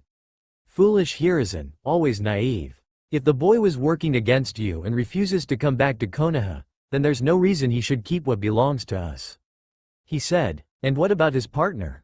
Sai asked, already guessing what he have in mind. If she decides to get in the way, then do what must be done. Said Danzo. Sai and a few figures with black cloaks nodded and left the hideout. As always Hiruzen, I end up cleaning up your mess. Zabuza's hideout. Ga. Slowly opening his eyes, Naruto groans slightly in pain as a grating sunbeam strikes his face. Where am I? He thought to himself, his vision almost blurry. Naruto was about to move his body until he felt a weight on him and something brushing his chest. He looks down and blinks a couple of times to clear his vision. He sees Haku is peacefully dozing on his chest with her arm covering his stomach, and her hair all loose and spread out. Naruto took a few seconds to admire the view in front of him, remembering what happened before he blacked out. With the exception of Zabuza, the Demon Brothers, and Mei, Haku was the main person he cared about, and he couldn't just let her die while he's still alive. Sure, he still had Zabuza and the Demon Brothers, but it wouldn't be the same without her. She was the only bright side of his life, and if she were to die, he'd die too, on the inside. He loves her too much to let her die, even if she might or might not feel the same way. She let out a calming groan as Naruto cautiously hugged her with his free arm over her head. Naruto looked around, realizing he was back at the hideout, in Haku's room. Not even going to question that. He thought to himself. Naruto grabs Haku's arm and slowly removes it from his stomach, receiving an unsatisfied groan from her. He slowly slid his body to the other side of the bed and put her arm down. As Naruto was about to get up he grunted when he suddenly felt a small surge of pain on his right side. Shit that hurts, he thought to himself. He was finally able to get up and slowly walked to the door, looking back at Haku's sleeping form. He exited the room and entered the main room, seeing the Demon Brothers. Hey, he greeted weakly. Sup, they greeted back in unison. Haku told us what happened. You're lucky that Fox is keeping you alive, said Maizu. Lucky me, Naruto said sarcastically. What did I miss while I was out? He asked. Both Maizu and Gozu sighed sadly. When Haku brought you here, she returned to aid Zabuza-sama, only to find out he was killed, said Maizu. Naruto's eyes widened at that. No, his mentor, his father figure, is dead? Who killed him? He asked with anger. Gato's men, Gozu said, earning a confused look from Naruto. I know, I'm just as confused as you. Fortunately the bridge builder doesn't hold a grudge towards us and he said Gato cut us off and Zabuza wasn't having it. He rushed through Gato's men to get to him, resulting in him getting stabbed in the back repeatedly, but he managed to kill Gato before he died. Good, I hated him anyway, said Naruto. We all do, said Maizu. And what about the Konoha nin? Did they followed us? Asked Naruto. No, they were too busy worrying about the bridge builder's life they didn't make time to capture you. Though, knowing that you're in the land of waves, I'm betting the Hokage already sent a search party, so we'll have to leave Wave eventually," said Maizu. "But first, you need to rest," said Gozu. Naruto snarled. "I'm fine. It's just a small ache." Naruto protested. "No, you're not." He heard Haku's voice behind him. Naruto turned and see her arms crossed, a not pleased expression and bags under her eyes, indicating she didn't sleep well. "Rest, now," she demanded. Naruto grumbled and went back into the room. Whipped, the demon brothers thought in unison with a smirk. Haku turned to the brothers. "Seen any leaf nin?" she asked. "Nothing yet," said Gozu. "We might have to move to another location. Sure, those nin are persistent in bringing him back, though I'm convinced all of us together could take out the copy nin, but I doubt he's coming alone." "We can't move yet, Naruto needs more time to heal properly," said Haku. "We don't have a choice. Without Zabuza-sama and Gato's protection, we can't face them. We'll die, maybe us too, and you might be kept alive for the benefit of your Kekkei Genkai," said Maizu. Haku knew Maizu was right. They will be in a losing situation if they don't move. Those Konoha nins won't give up until they get what they want, even if they'll have to kill them. Haku entered her room and closed the door behind her back. Naruto, who was laying down, tilts his head up and sees Haku with a saddened expression. Naruto slides himself on the end of the bed and pats the other end, offering Haku the other end. Haku said nothing and took the offer, laying next to Naruto on her back.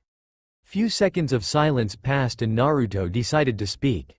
"Are you okay?" he asked, breaking the ice. "I should be asking you that. You're the one who got hurt," replied Haku. "If it meant saving you, then it's worth it," said Naruto, chuckling. Again, Haku felt a pang of guilt in her. If she didn't bother to try and save Zabuza, Naruto wouldn't get hurt. "I'm sorry," Haku said, softly. Naruto turned to her. "What?" he asked. "I'm sorry. It's my fault you got hurt. If I didn't try to save Zabuza-sama, you wouldn't have to save me and get hurt," said Haku. Naruto stayed silent. It wasn't her fault, nor was it his. They were both acting on emotions and they would be torn apart if one of each other died. He couldn't get mad at Haku for trying to save Zabuza, he would have done the same thing as well. "It's not your fault, nor is it mine. We were just acting on our emotions, something Zabuza-sama told us to get rid of." Naruto chuckled. Haku smiled at that. Even in stressful situations, Naruto would still have a way to brighten the mood. Which is why she loves him. Haku places her chin on Naruto's shoulder, taking in the scent of their last battle and feeling the warmth of his body against hers. Naruto turned to Haku, blue eyes and brown eyes staring into each other, like two magnets drawn together by an irresistible force, their gazes locking in an intense moment of mutual understanding and unspoken emotion. Without thinking, their faces began to draw closer and closer to each other, both closing their eyes slowly in anticipation of the inevitable embrace that was about to take place. Suddenly, they were snapped back into reality by the sound of a shattered window caused by a thrown kunai, indicating the possibility of an ambush. "Shit," Naruto and Haku thought in unison. Both Naruto and Haku leapt out of bed, ready to face the upcoming battle. Three figures jumped through the window, all wearing black and khaki cloaks and animal masks. "Naruto Uzumaki, your days of running and hiding are over. You're going back to Konoha with us," said the one in the middle. Naruto snarled. "Like hell I am. I'm not going back to that hell hole," he said. "That wasn't an option," said the masked man as he stepped closer. Before they got closer, suddenly the demon brothers rammed through the wall and charged at the two root Anbu in the back, cutting them in half with their chained gauntlets. "He said he's not coming with you," said Maizu. Before the last remaining root Anbu had the chance to attack, Naruto swiftly cut him through his spine, killing him. "Grab your gears and follow me. I doubt it's just them three," said Maizu, and everyone nodded. Less than 10 seconds had passed before the group quickly grabbed their gear and bolted out of the hideout. Sai and the rest of the root Anbu witnessed the weapon escaping the hideout with his cronies, already knowing that their three comrades had been killed by them. After them, the leader commanded and they followed them. Lucky for Naruto, Haku and the demon brothers, they had a head start and kept enough distance between them and the root Anbu for a few minutes. But unfortunately the roots are starting to catch up to them. "They're gaining on us," said Haku. As they kept jumping from tree to tree, Maizu had to think. "Naruto, are you still in pain?" he asked. A little, but I can walk it off, said Naruto. That's good to hear, said Maizu. What are you planning? Haku asked. If we don't take care of them now, they'll follow us to our meeting location. We must diminish their numbers, Maizu said. Naruto and Haku looked at each other and back at Maizu, then nodded. How do we do that? Naruto asked. First, Naruto, make as many shadow clones as you can to charge at the Anbu. While they're distracted, create 2 more clones and wait to use a wind slice with your blade. That should hold them off. Haku, go full speed ahead of us. It should give you enough time to set up a trap for the ones following us. If there are any left, it shouldn't be too much for the 4 of us to take out, said Maizu. Naruto and Haku thought about that and agreed it was a good plan. With that, Naruto made 20 shadow clones and the clones went towards the root Anbu's direction.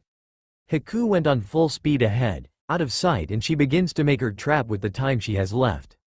Root Anbu Pav, we're getting closer to them, I can feel it, said one of the root members.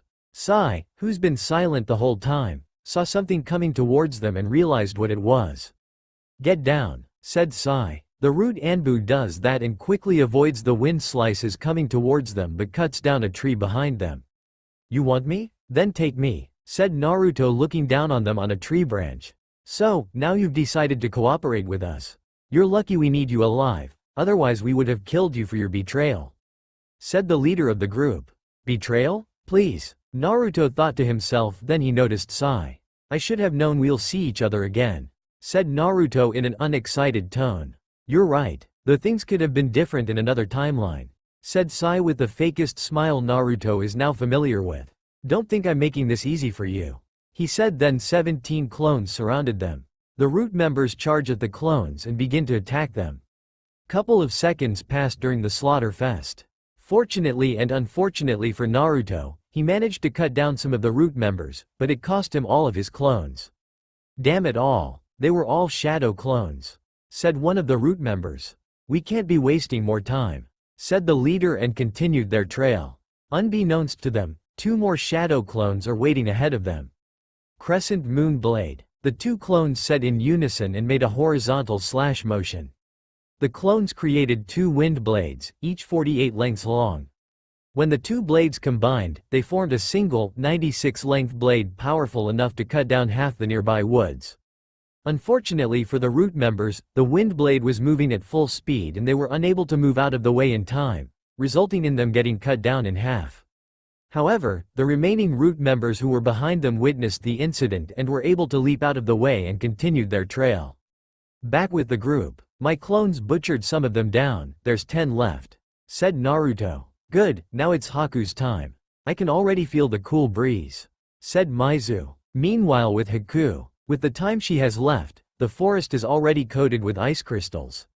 Unlike her last fight with the Uchiha, she created a crystal ice mirror spear, with which she can attack not only from the top and sides, but also from below.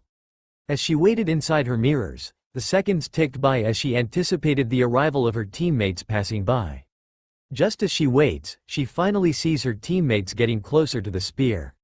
As they got closer to the spear, Haku broke one of her ice mirrors to give them an exit. Without stopping, they turned to Haku and nodded. She nodded back.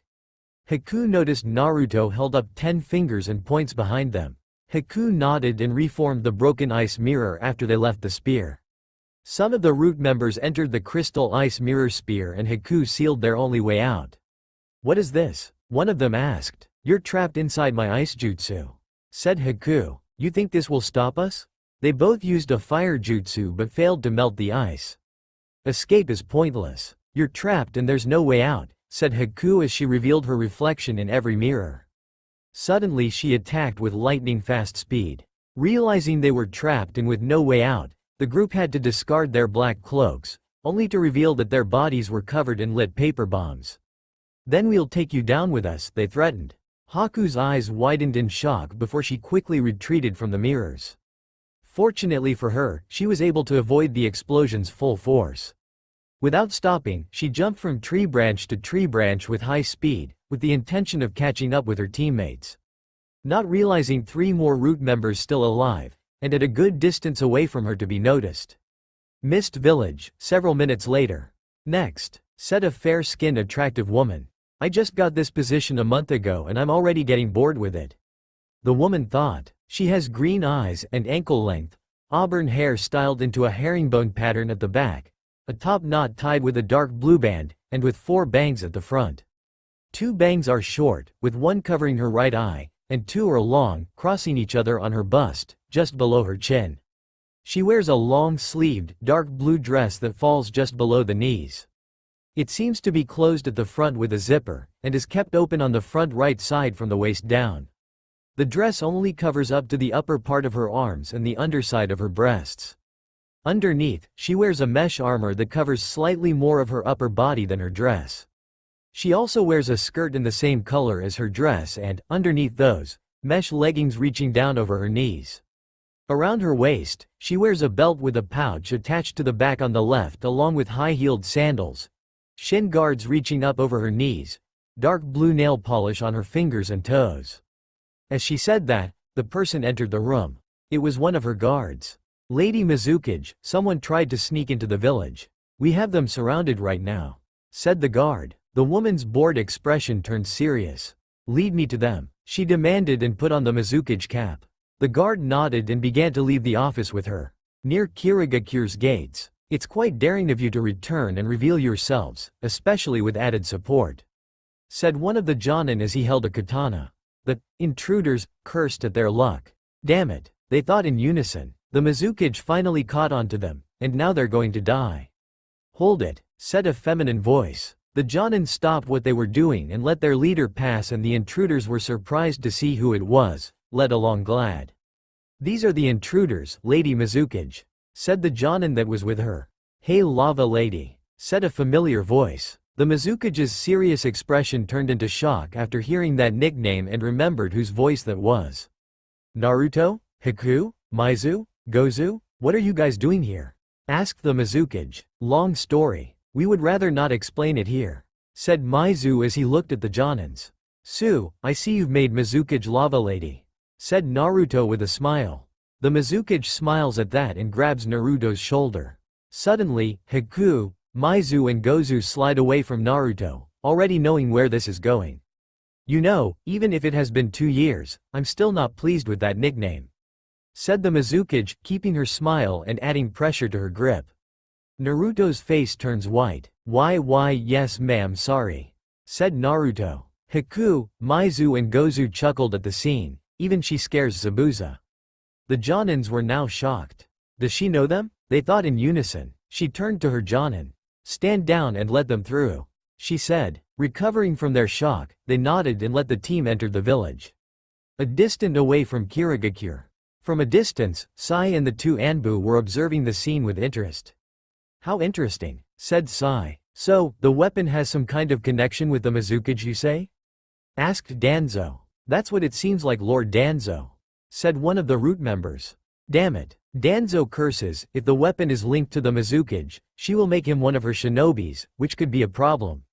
With the 3 and 6 tail beasts already in their possession, and now the 9 tails, they have become a threat to the leaf, he said. Danzo curses their luck. Naruto wasn't a real shinobi when he left Konoha, so he could have become a shinobi from any other village if he wanted to. They can't claim him, and they don't know if they made him a shinobi yet, so they can't just come in and demand the weapon when the odds are against them. Hiruzen, being the pushover that he is, would most likely let things be. He would only care about the boy's safety and probably use this situation as a way to make an alliance between the leaf and the mist. Yeah, that would most likely happen, and Danzo was not going to stand for it. Letting the strongest tailed beast in the hands of a potential enemy nation? Giving it up for the boys' sake? And allow them to have 3 tail beasts while they have none, leaving them defenseless to the other nations like the Cloud Village and the Stone Village? And have the same Mist Village betray them and use all 3 tail beasts against them? Over his dead body. He won't let that happen. If the boy doesn't want to cooperate with my demands, then we'll just have to extract it from him. It doesn't matter whether he lives or not, I'll be taking that power, said Danzo. I'm glad that I came prepared for something like this a long time ago. Go find the sealing scroll and then message one of our spies, Danzo ordered. All the root members nodded. Yes, Lord Danzo, they said and vanished away. Danzo turned his chair and faced the wall with his arms crossed. Hiruzen should have let the boy be a part of the foundation, but no, he wants the boy to live a decent childhood. Danzo hated the idea of children being born with greater powers, destined to become skilled warriors, only to end up living peaceful lives, while those who were not born into noble families or possessed Kekkei Genkais were left to protect the village and perish on the battlefield. To Danzo, you're a weapon for the village, and that's all you'll ever be. And if you don't comply, then you force his hand and he takes it from you, and that's what Naruto was doing, forcing his hand. He grunts, knowing he did this to himself. When he spread the rumors about Naruto being the demon fox, he hoped this would build up the boy's rage and eventually unleash the fox to wreak havoc on Konoha again. He didn't care if a part of the village was destroyed, sacrifices must be made. Then he would have his root extract and seal it into one of his roots before Hiruzen and the Anbu arrived. But instead, he disappeared from the village, and now they have to chase him down to get what he wants before Hiruzen or Kakashi does. Back in Kirigakure, Naruto, Haku, and the demon brothers are now seen at the coast of Kirigakure, with the brothers in the water and Haku and Naruto lounging on beach chairs. Well, just Haku. Naruto, who is just in swim trunks, is sitting in the chair, looking deep into space, which did not go unnoticed by Haku. Is something wrong? Asked Haku. Naruto snapped out of his thoughts and turned to Haku, who was wearing shades, sports bra and shorts. He was debating whether he should tell her his worries. They were on a beach, a place for them to relax and let go of their worries, so he didn't want to kill the mood and have Haku worried just like him. But this was Haku, someone he trusts, someone who he will hold dear to him and open up to, and she will do the same. I'm just a little on edge, he said. Is it about those Anbu? Haku asked. He slowly nodded. Yeah, he said. Haku took off her shades and sat up, then put her hand on Naruto's shoulder. Just try to relax, Naruto-kun, she said with a calming voice. We're in a safe place now, so we don't have to run anymore. She then held Naruto's hand, making him face her. Haku gazed into Naruto's eyes, her expression soft and reassuring. Let go of your worries and fears, and just be in this moment with me. Everything will be okay. Naruto slowly smiled. She's right, said Maizu, entering the conversation. We are here now, and the Mizukage is working on making us mist ninjas, so what are you worried about?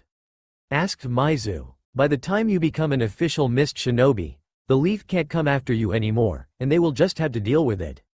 He said. Naruto knew Maizu was right. They had already arrived before Konoha could even capture him, so they could not come here without suspicion.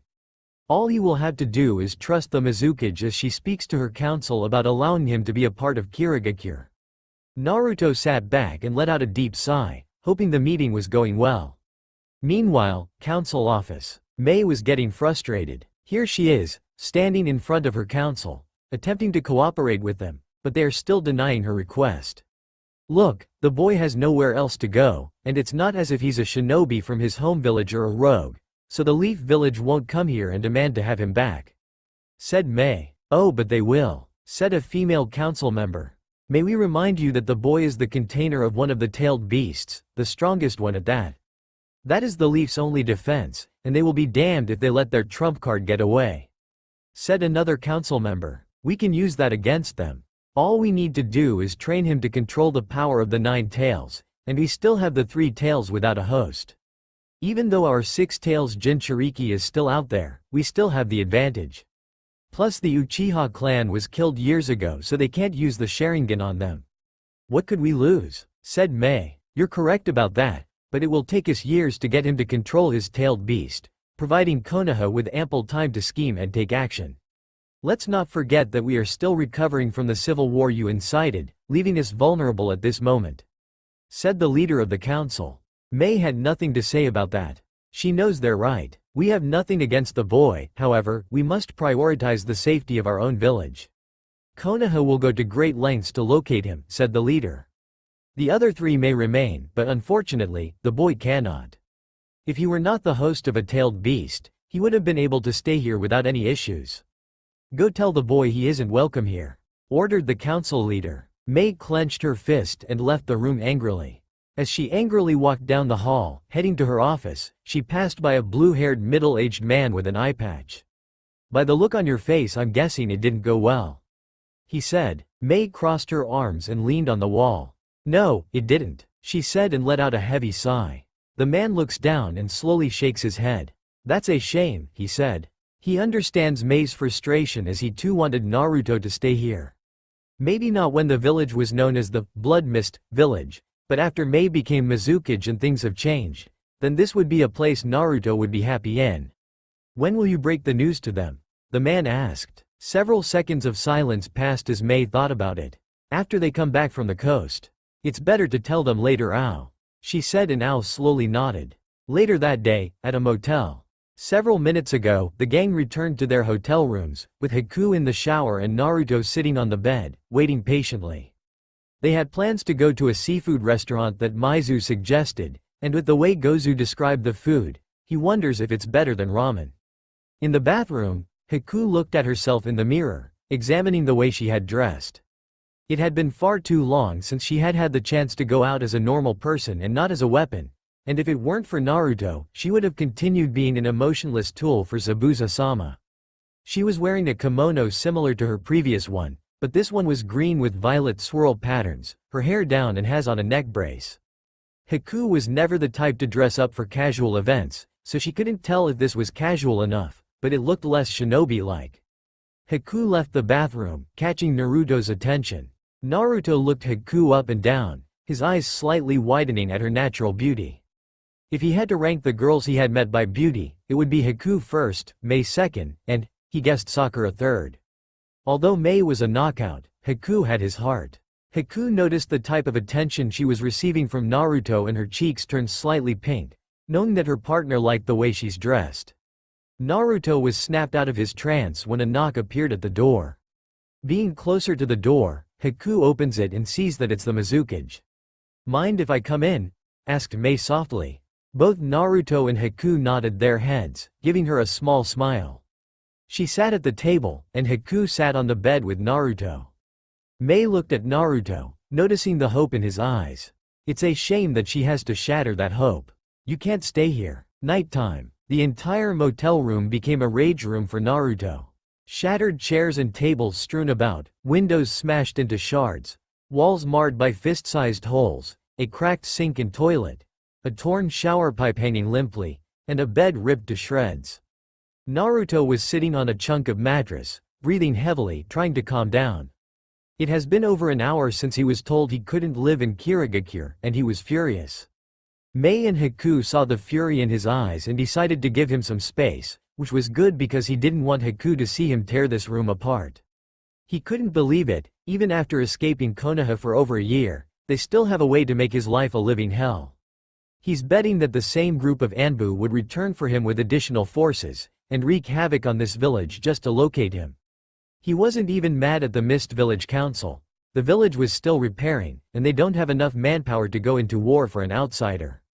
He couldn't blame them for prioritizing the safety of their village and avoiding a war they shouldn't be a part of. He could understand their reasoning.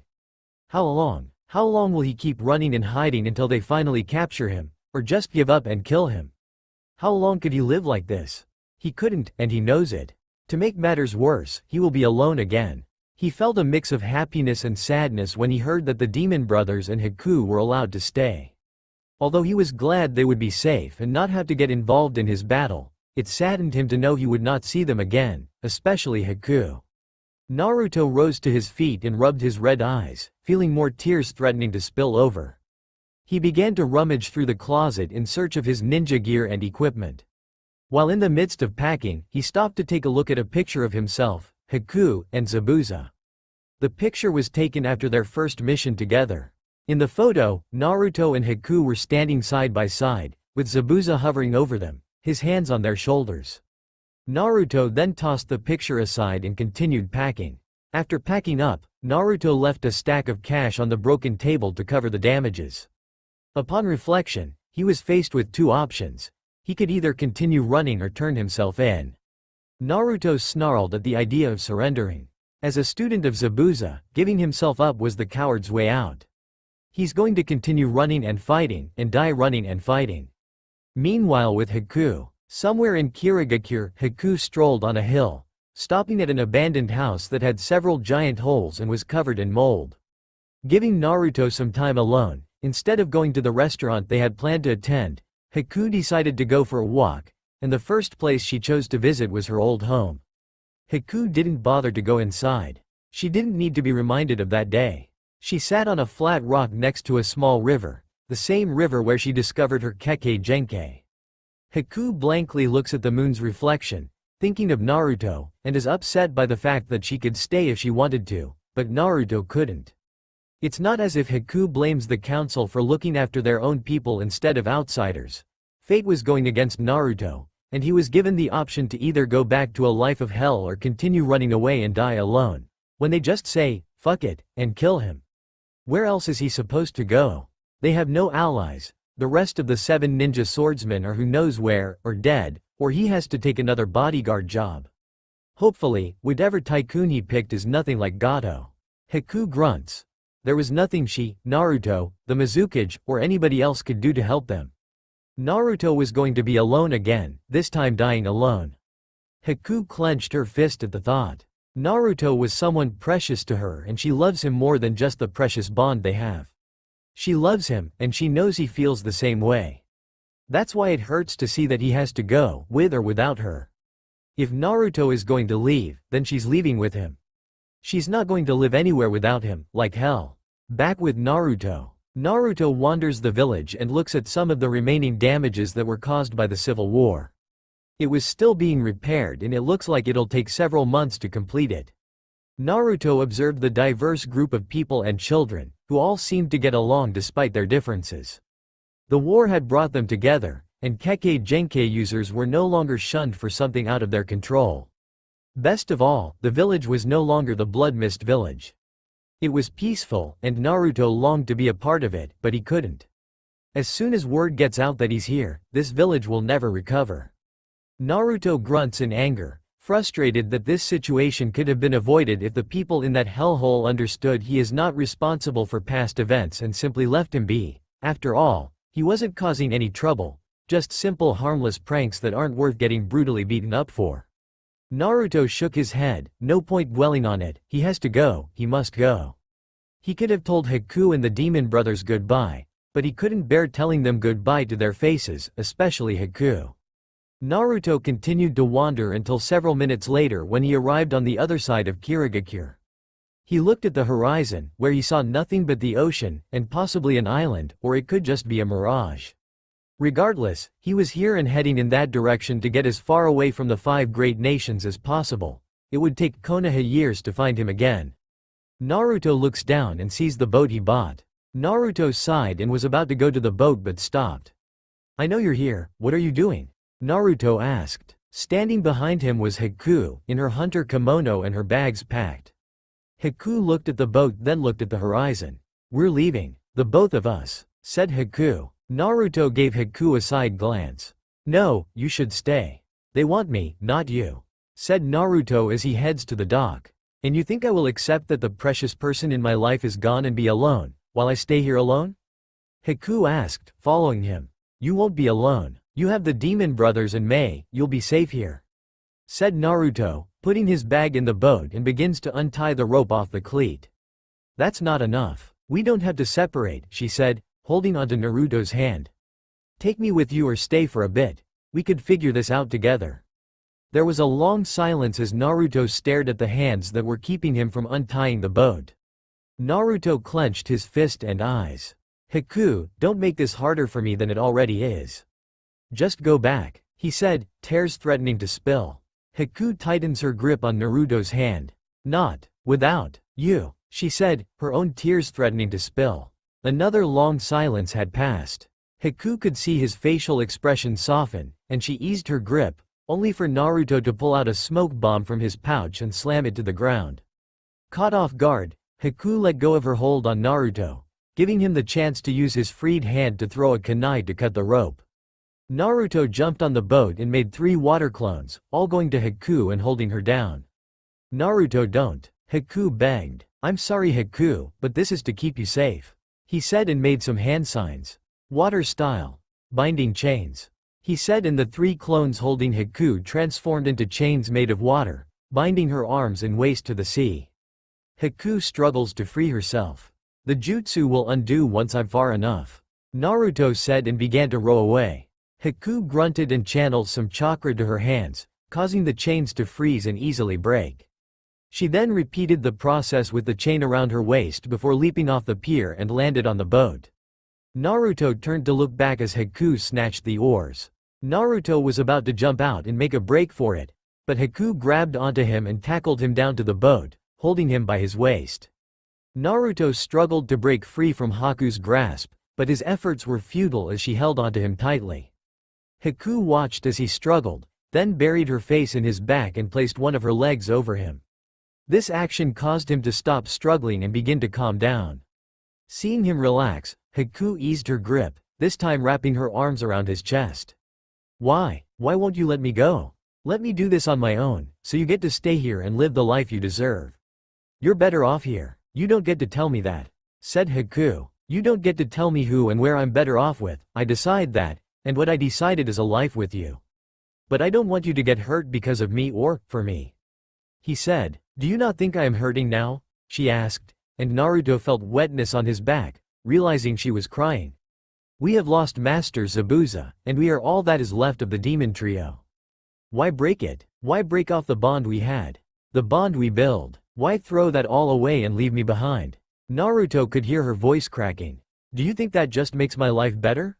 Losing my father figure and losing someone with whom I wanted a future with is dead, while I am still alive and still grieving over the two people who mean the world to me.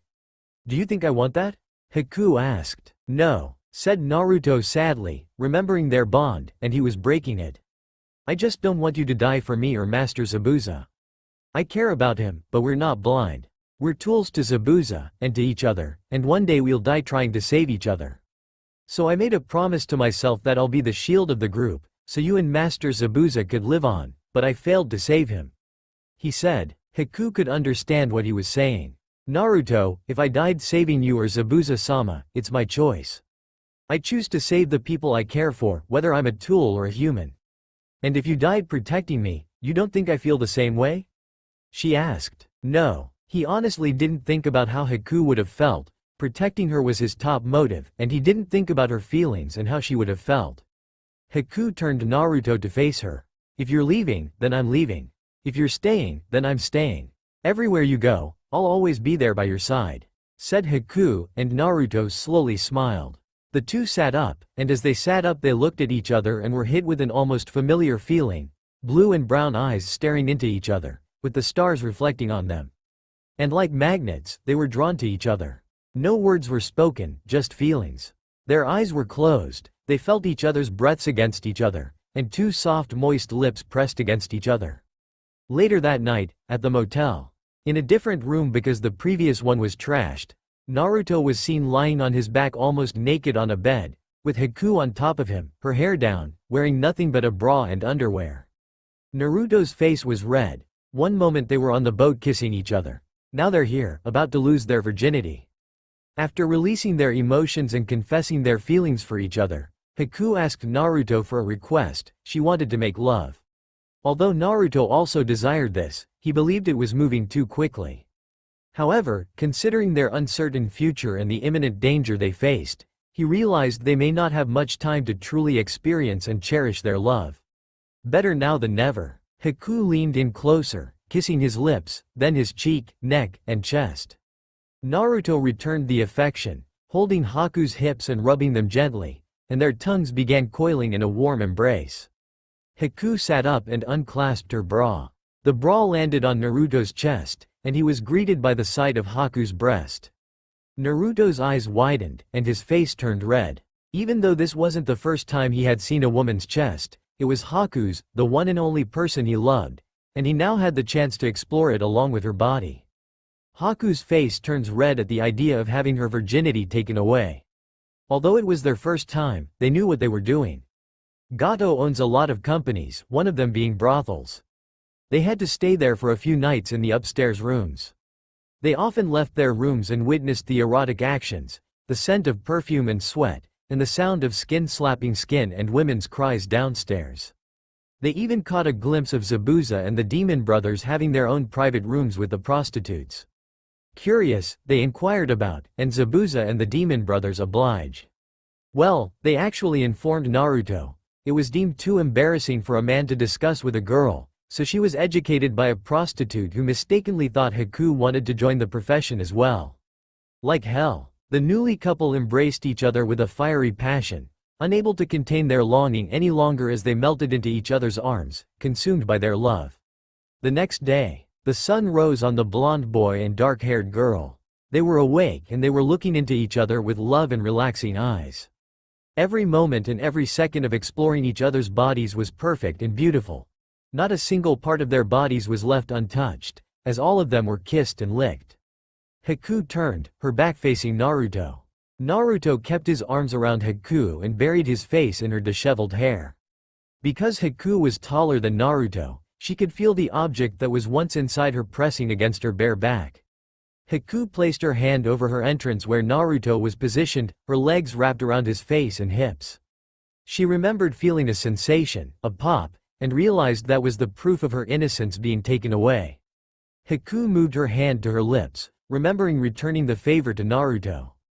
Well aware of the aftermath of their lovemaking, what was once inside her lower half was quickly moved to her face, and she felt warmth going down her maw.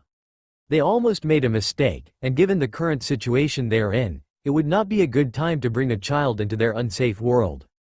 Naruto gave a sad sigh. "I'm sorry for trying to leave. I just want to keep you safe," he said. "It's okay. If being with you means death, then I would rather die happy than be alive and miserable," said Haku, placing her arms over Naruto's and gently caressing the back of his hand with her thumb. Naruto gave Haku a warm smile. "I love you," Naruto said and gasped, realizing what he said. Haku's eyes grew wide with heartache as she heard those words. They had both known their feelings for each other from the beginning, their love evident in each lingering touch that night. And now, for the first time, they had this fleeting moment to express it in words. Haku turned her body towards Naruto, looking at him with watery eyes. She buried her face in his chest, and he felt her tears trailing down his chest. "Love you, too," Haku said between quiet sobs. They had been taught to suppress their emotions, viewing them as a weakness. Haku and Naruto embodied this stoicism, being so interconnected that they could sense each other's feelings without relying on facial expressions. However, when an assassination mission took a dangerous turn and Naruto was nearly killed, their emotional barriers crumbled. As Konoha moved to apprehend him, they realized that their prior training no longer applied. This pivotal moment led them to a new level of vulnerability, enabling them to finally express their true feelings to one another. Naruto leaned his head over Haku's and she felt his tears on her scalp. The newly formed couple lay close together, letting their emotions flow freely. After several minutes, they were both smiling, feeling as though a weight had been lifted off of their shoulders. Their happy quiet moment was stopped abruptly when they heard a knock at the door. "Come in," said Naruto, forgetting both him and Haku were naked. Mizu and Gozu entered the room. Mizu stopped mid-sentence when he saw scattered clothes on the floor and a naked Naruto and Haku. Everyone in the room's faces turned red. Naruto realized he had let them in before getting dressed, and the demon brothers also realized what had happened between the two obvious lovebirds. Naruto spoke. "It's not what it looks. It's exactly what it looks like. I was waiting for you two to finally let it out, but I didn't think you'd let it out that way," said Mizu in shock. "Maybe it's a good time having the birds and the bees." "No," Naruto and Haku said in unison. Gozu cleared his throat. "The Mizukage wants to see us. This is something you want to hear," he said. Naruto and Haku side glanced at each other, wondering if this got something to do with their stay here. Several minutes later, Mizukage office. After quickly showering and dressing, the pair entered the office, eager to hear the news the Mizukage had for them. "Is there something you would like to tell us, Lady May?" asked Haku. "Good news, you don't have to run from your home village anymore?" said May. Both Naruto and Haku's eyes widened. "You saying we could stay? Did the council change their minds?" Naruto asked in hope, even though he knows Kirigakure isn't in good shape to fight back against Konoha, but damn it, he could at least try to help them. No, they're still adamant in letting you stay," said May, seeing the hope disappear from Naruto and Haku's eyes. May then pulls out a scroll and places it on the desk. "Here's the map of the world," she said as she opened the map. On the map were 4 continents, one of which was the 5 great nations and the other 3 Naruto and Haku were unfamiliar with. If you go to one of these continents, then Konoha, not even the other nations, could come after you. Decades ago, all the daimyos made an agreement to keep their conflicts to themselves, which means that no shinobi who is not a part of their own nation isn't allowed in, and if you're a rogue shinobi who tries to enter the continent, whether you want peace or bloodshed, they'll kill you themselves. However, since both of you ran away before becoming genin, technically you are not a shinobi of any village nor a rogue nin, so you are welcome there," said Mei smiling. Naruto and Haku's eyes widened, seeing this as their ticket to freedom and a peaceful life. But they feel like they have to ask, wait, if I still have the Leaf Village chasing me down, would they accept me if I'm bringing conflict to them? Naruto asked in concern. Well, your best bet is to get there before they catch you. It's common to accept people from different countries or continents who are survivors of a destroyed village or mistreated individuals trying to escape from chaos. Therefore, if they determine that the person they are after is in the continent before they are captured, they should call off the manhunt," said Mei. Naruto and Haku slowly take in Mei's words, understanding they have to go quick before they're caught. "I suggest we should go here," Naruto said, pointing at the top right continent. "We're heading straight ahead, so by the time Konoha arrives looking for me, we're already gone." "Good idea," said Mei and closed the map. "Pack your things and go to the dock. A captain should be waiting for the 2 of you." She gave the map to Naruto. Naruto takes it and realizes the last thing she said. "Wait, the 2 of us?" he asked in confusion. He looked at Haku who was also confused, then looked at the demon brothers. "Yeah, about that, we're not coming," said Maizu. "We were already shinobis before we left with Zabuza and obviously we're not allowed.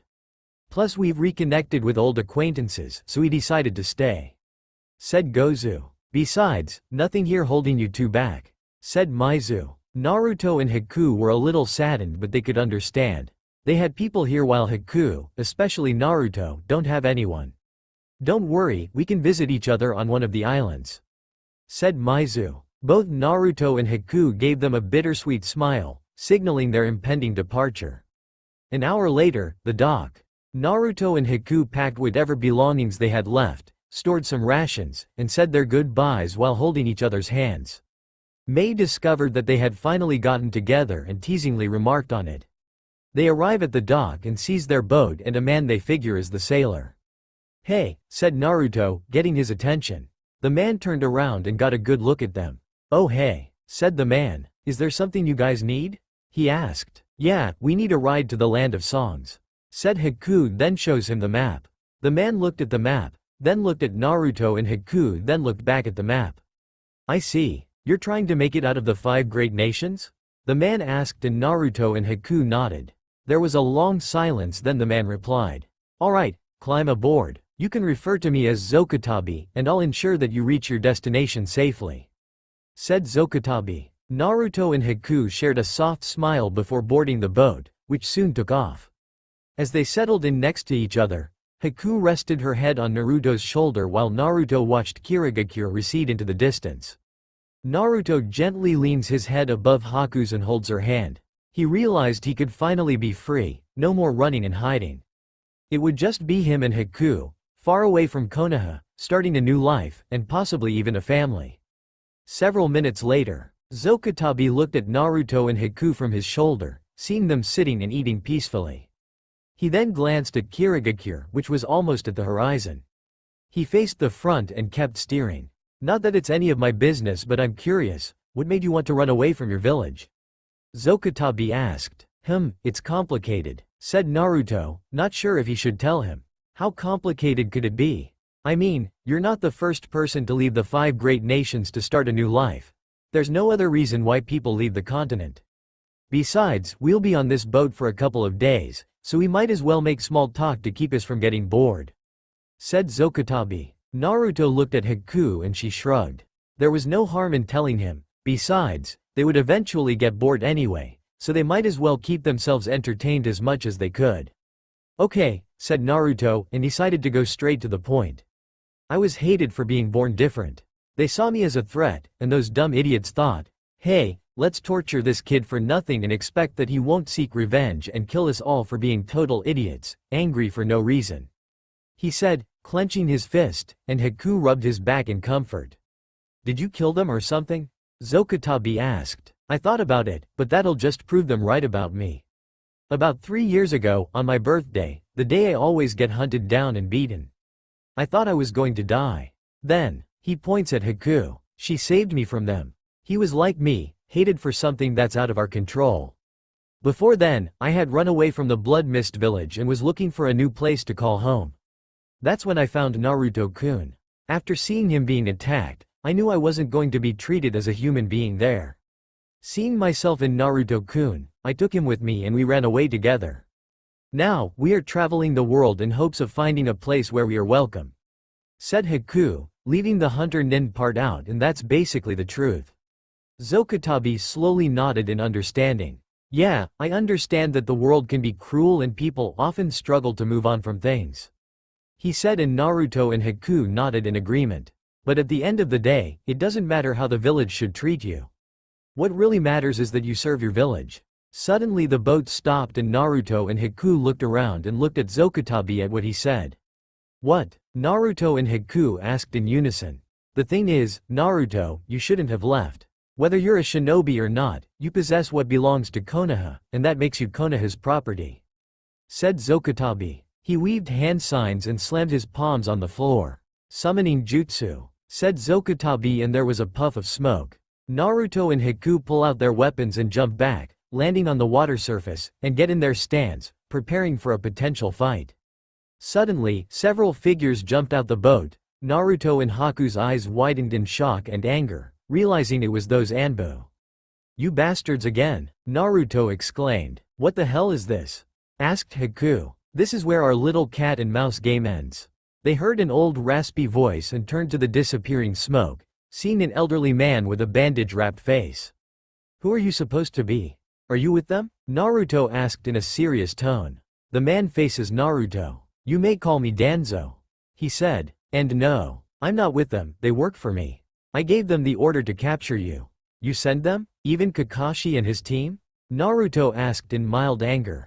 No, that was Hiruzen's doing. He was too focused on finding you because he regretted not taking better care of you. He wanted to make things right for you by convincing the villagers that you are not the demon they say you are. Said Danzo. Naruto's eyes slightly widened at that. He'll do that for me? I get to go back to Konoha and no one will hate me for being the demon fox anymore?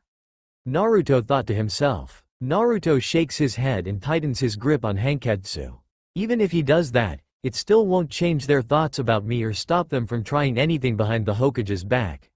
So I'll tell you the same thing I told your lackeys. I'm not going back.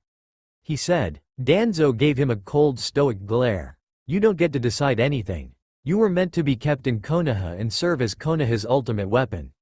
That's how it was supposed to be ever since you had the 9 tails sealed inside you.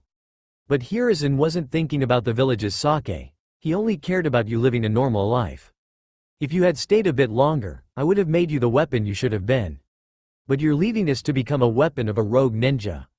Said Danzo. That rogue ninja treated me better than those bastards back in the village. Said Naruto, and Haku nodded in agreement. Naruto looked at Zokatabe in disbelief. And why are you doing this? He asked. I'm just following orders. Said Zokatabe. Whose orders? Asked Naruto, hoping Mei didn't sold him out to Konoha. My orders. Said Danzo. I maintain a network of agents in every village I perceive as a potential threat to Konoha, allowing me to stay informed about their activities and ensure Konoha's supremacy over all the great nations. Or in this case, one of our pawns ever decided to turn on the leaf. Said Danzo. I'll give you one chance. Either you live and serve Konoha under my leadership, or I'll simply take what I came for and leave you to die. The decision is yours. Naruto snarled. If he had not met Zabuza and Haku, he would have allowed them to take the tailed beast and receive a peaceful death. He did not care about their intentions for it, as it was the reason for the villagers' hatred towards him. But he has a reason to live, and he's not going to be someone else's tool. You're just going to have to take it from me, said Naruto with determination. Danzo continued to look at him with a stoic expression. Well, that just makes it easier, Danzo said as he snapped his fingers. The Anbu behind Naruto and Haku appeared closer and attempted to restrain Naruto, but quickly jumped back before a Senbon struck him. Naruto made a slashing motion with Hanketsu, attempting to behead the Anbu, but with speed on par with Haku's, the Anbu swiftly dodged the attack and swept Naruto's legs, causing him to lose control of his chakra and fall into the water. With surprising strength, the Anbu grabbed Naruto's ankle, pulled him out of the water, and threw him to the other Anbu. Haku grabbed Hanketsu and was about to run towards Naruto and the Anbu when, paralysis seal. Haku gasped and her eyes widened. Another Anbu was behind her, grabbing her by her wrist, and black marking appeared on her body. "Bastard, what are you doing to her?" Naruto asked in fury. He tried to free himself from the Anbu's grasp, but it's futile. "It's a paralysis seal," said Danzo, and sure enough, Haku could barely move.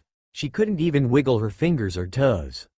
"I was told about your Kekkei Genkei and assassination skills. I'm intrigued. You'll do just well in the Foundation." Haku hissed. "As if I'll join you." She spat. "Fine, then you'll die alongside him. I'll just extract your DNA and replicate it," said Danzo. Danzo looked at his men holding Naruto. Without being told, they let him go, and before Naruto had the chance to fight, he was hit with instant karma. "Water style. Binding chains," said the Anbu as 6 chains made of water held Naruto's arms, hands, and feet. Naruto tried to break free, but it was stronger than his. This situation would have been humorous if they weren't desperately running for their lives. "Now, start the extraction," said Danzo, and 6 Anbu appeared next to Danzo. "Since I don't have an Uzumaki on my side to contain the tailed beasts, their chakra will be split among you 6, who will serve as my elite root. You'll do just well in suppressing and controlling the 9 tails chakra." Side note. There's your answer on how Danzo will contain the 9 tails without an Uzumaki. The 6 Anbu bowed their heads. "It would be an honor, Lord Danzo," one of them said, and they stuck out their hands at Naruto. "Reaper sealing chains," they said. This is basically a weaker version of the 10 tails sealing chains and the Reaper death seal, allowing the user to avoid death and being sealed away. Suddenly, violet chains with skull tips shot out of their palms and all headed towards Naruto's stomach. As they suddenly disappeared into Naruto, his eyes widened and he let out a gasp at the painful feeling.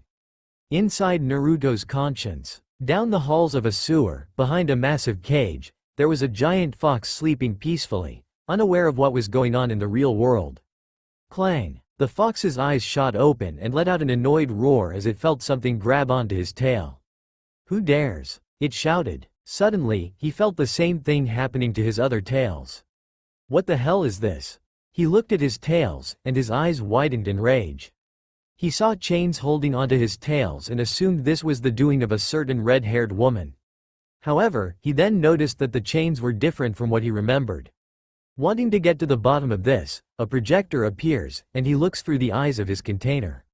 He sees what looks like Anbu with black cloaks, 6 in front of him with their hands held out and chains coming out of them.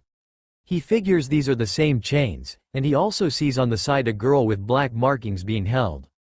The fox quickly puts 2 and 2 together and recalls that his container abandoned his village because of him.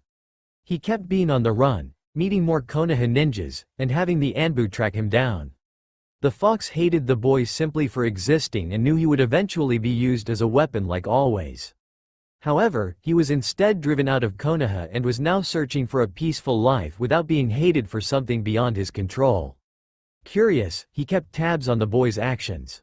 Besides his time as a rogue nin subordinate, he had been looking for a place to call home. The fox was intrigued when he heard the boy's conversation with the Mizukage about the other continents, assuming they treated their people differently. The fox still hated humans, he guessed not all of them. Just the ones amongst the 5 great nations. The chains began to tug on him, and the fox tried to tear them off with his claws, but nothing happened. He felt the same feeling he had years ago of being split in half, except now he was being divided into multiple pieces of himself. If he was getting out his own way, and not to be used as a weapon again. In desperation, the fox continued to claw at the chains, attempting to yank them off his tail, but to no avail. His lower half was now transforming into a smoky version of himself, and he could feel himself being pulled away. Suddenly, golden chains appeared out of nowhere and struck the chains holding onto the fox's tails, causing them to retreat. The fox, finally regaining his lower body in physical form, couldn't believe what he had just seen. I knew that failsafe was a good idea, said a female voice. Outside, everyone, including Naruto and Haku, was confused by what had just happened. One moment they were hanging on to the nine tails, and suddenly their chakra chains were yanked away, leaving them without a single piece of chakra. Danzo looked at his men. What just happened? He asked. We don't know, sir, we had it but. They tried again, and the chains were pushed out of Naruto. Something is keeping us from it. Danzo looked at Naruto with shock and irritation. What exactly are you doing, boy? How are you doing this? He asked. As if I know why. He didn't get to finish his sentence as suddenly he falls unconscious. Everyone was even more confused. Naruto? Haku called with worry. Back inside Naruto's conscience, Naruto opened his eyes and looked around, feeling confused. One moment he was in the middle of the ocean fighting, now he was in a sewer. How did I? He was interrupted by a feral growl. He turned and saw a massive cage, and behind that cage was the source of the villagers' hatred towards him. The nine-tails fox, with murder in its eyes. Naruto stepped back out of caution, but when he stepped back, he flinched as his back hit something. Or someone. He suddenly felt a hand on his shoulder and shook it off. He jumped forward and turned around to see who else was with him, only to find a woman with red hair, blue eyes, a white shirt, and a green apron. Sorry, didn't mean to scare you, the woman said and rubs her head sheepishly. Naruto doesn't know why, but he was starting to feel warm. Who are you? Naruto asked in confusion. Answering Naruto's question, the fox snarled. Kushina, you damn bitch, how are you here? The fox asked in rage. The woman, now named Kushina, looked at the fox with a straight face.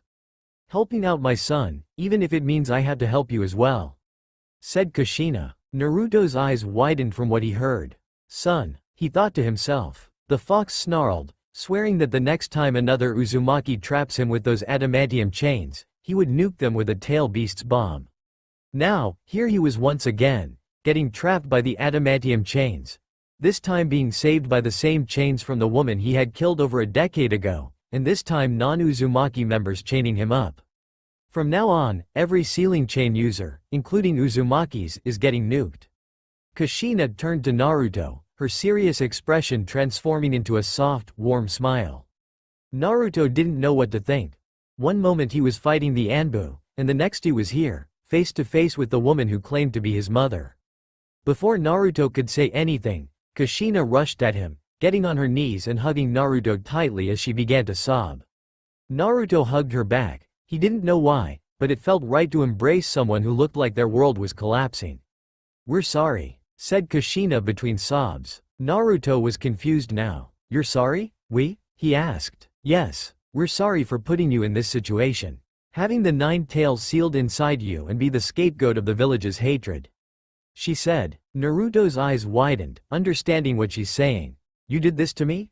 He asked, slowly getting angry. Kushina wipes her tears. Yes, she said. I know you're mad. Mad? Mad. I'm furious, Naruto exclaimed, his shouts echoes through the sewer halls. Kushina winced and the fox raised an eyebrow, smirking a little. Every day, I found myself questioning why people hated me, why I was being attacked and shunned despite not doing anything to them. I eventually discovered the reasons, but I'll never understand why they chose to take it out on me. Yet, every day, I continued to ask who had done this to me and why they felt the need to hurt me. What had I done to deserve it? Naruto asked, his own tears began to show. You didn't, Kushina said between tears. You deserve better. Then why do my own parents make me go through so much pain? And why show up now? Are you working for them? Do you hate me so much that you would give me up just to be used and hated like a toy? Naruto asked in anger and disbelief. It's not like that at all. I'm not actually here. I died when you were born. What you're looking at now is my chakra taking physical form. This isn't the real world. We're in your seal, explained Kushina, noticing her son's expression shift from anger to confusion, and she decided to tell him what happened years ago. On the day you were born, someone extracted the nine tails from me and used it to destroy the village. Once your father dealt with the man and the nine tails, we intended to seal it back inside me, but... She glanced at the nine tails. He stabbed both me and your father. Left with no choice, we sealed it inside you. It wasn't our intention for you to be hated by the village. You were supposed to be seen as a hero and live a normal life, but that didn't happen. Naruto doesn't know how to feel after taking everything in. He used to feel abandoned, thinking his parents hated him like everyone else and didn't want to associate with him. Now here he was, being told by his mother's spirit that he could have lived a better life and was supposed to be looked upon as a hero, but their expectations went in the opposite direction. I understand that you despise us, and you have every right to feel that way. However, I want you to know that our love for you runs deeper than our love for the village. We would willingly sacrifice our lives for you, over and over again," said Kushina, and hugs Naruto again, burying her face on his shoulder. After all the anger and hatred he felt towards her dissipated, Naruto was overcome with sorrow. He embraced her back, shedding tears of his own, as the mother and son spent several seconds embracing each other. This is what Naruto wanted and needed. The love of a mother, even if she wasn't alive, but it felt real. Sure, there was Mei, but she was more like an aunt than a mother. The two let go of each other and recomposed themselves. "There's so much I want to talk about," said Naruto. Well, let's start with you and Haku," Kushina said with a smirk and a raised eyebrow. "Yeah, we're together," he said. "Wait, how do you know about Haku?" he asked. "Well, just like the fox, we could see what's going on," said Kushina. Naruto's eyes widened and his face turned red. "Even when Yep, all of it," said Kushina, crossing her arms, and Naruto rubbing the back of his head with embarrassment. One of the things she was looking forward to in being a parent is to give him the birds and the bees talk, but he was taught by a rogue nin and a prostitute. "But I like her," said Kushina, "and I hope she makes you happy." She pats his shoulder, making him smile. The moment was interrupted when more Reaper ceiling chains appeared again, this time with more chains than before. Passing by the mother and son, they all latched onto the fox, with a few on his tails and legs, already pulling in his chakra. "I'm going to die if they take him away," said Naruto. "No you won't," said Kushina. She entered the cage, to which both the fox and Naruto thought she was insane. Golden chakra chains shot out of her body and struck all the chains on the fox's body, and the chains retreated again. "You got some nerve helping me," the fox snarled. "You know I'll kill you if you come any closer. Where is the satisfaction in killing someone who has been dead for over a decade, when all that remains of them is their chakra? A small amount at that?" asked Kushina, making the fox snarl in response. "Besides, this battle is for you. One side wants to use you as a weapon, while the other wishes to live in a place that's nothing like the 5 great nations, where they can exist without pointless conflict. Which do you prefer? You only have those 2 options, Databane," said Kushina, crossing her arms. The fox couldn't believe it. He was given 2 options, neither of which he actually liked because they still involved him being sealed up. It took a second for the fox to decide, and he chose the option that was the least painful of the 2. Staying sealed inside this brat, even if it meant working with the person who put him here in the first place.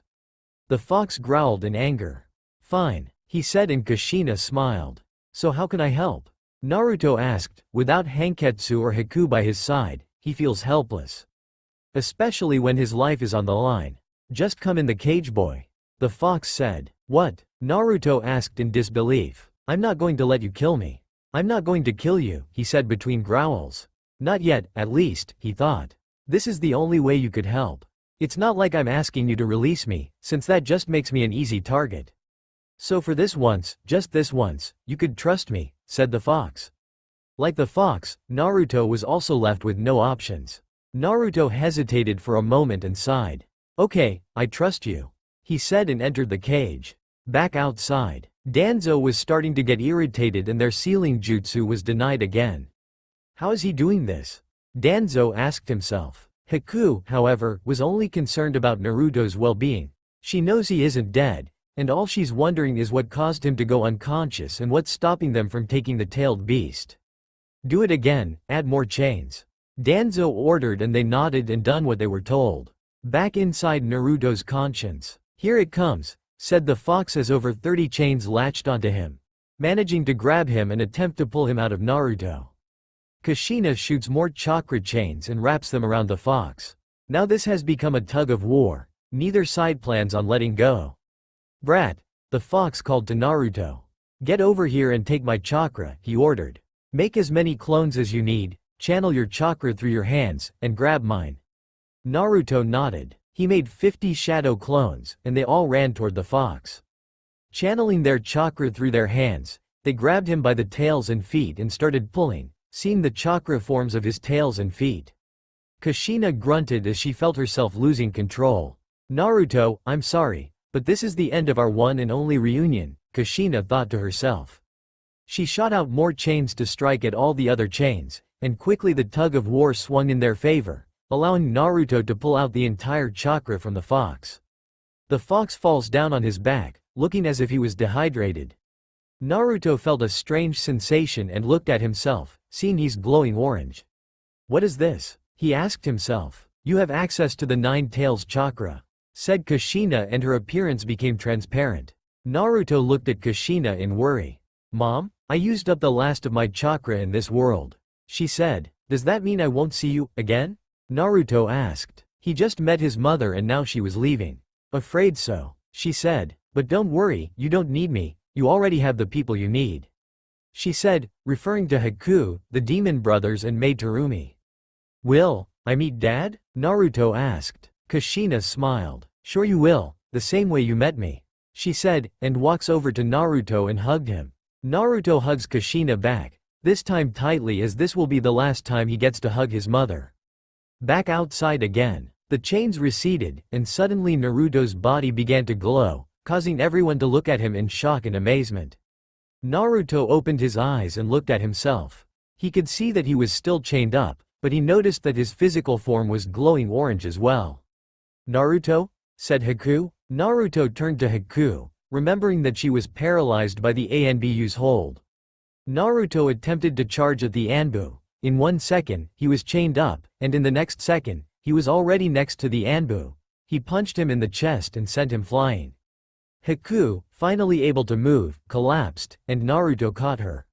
Are you okay? He asked. Haku looked at Naruto and noticed something different. Aside from his appearance, he looked happy, more at peace. Haku leaned against his chest.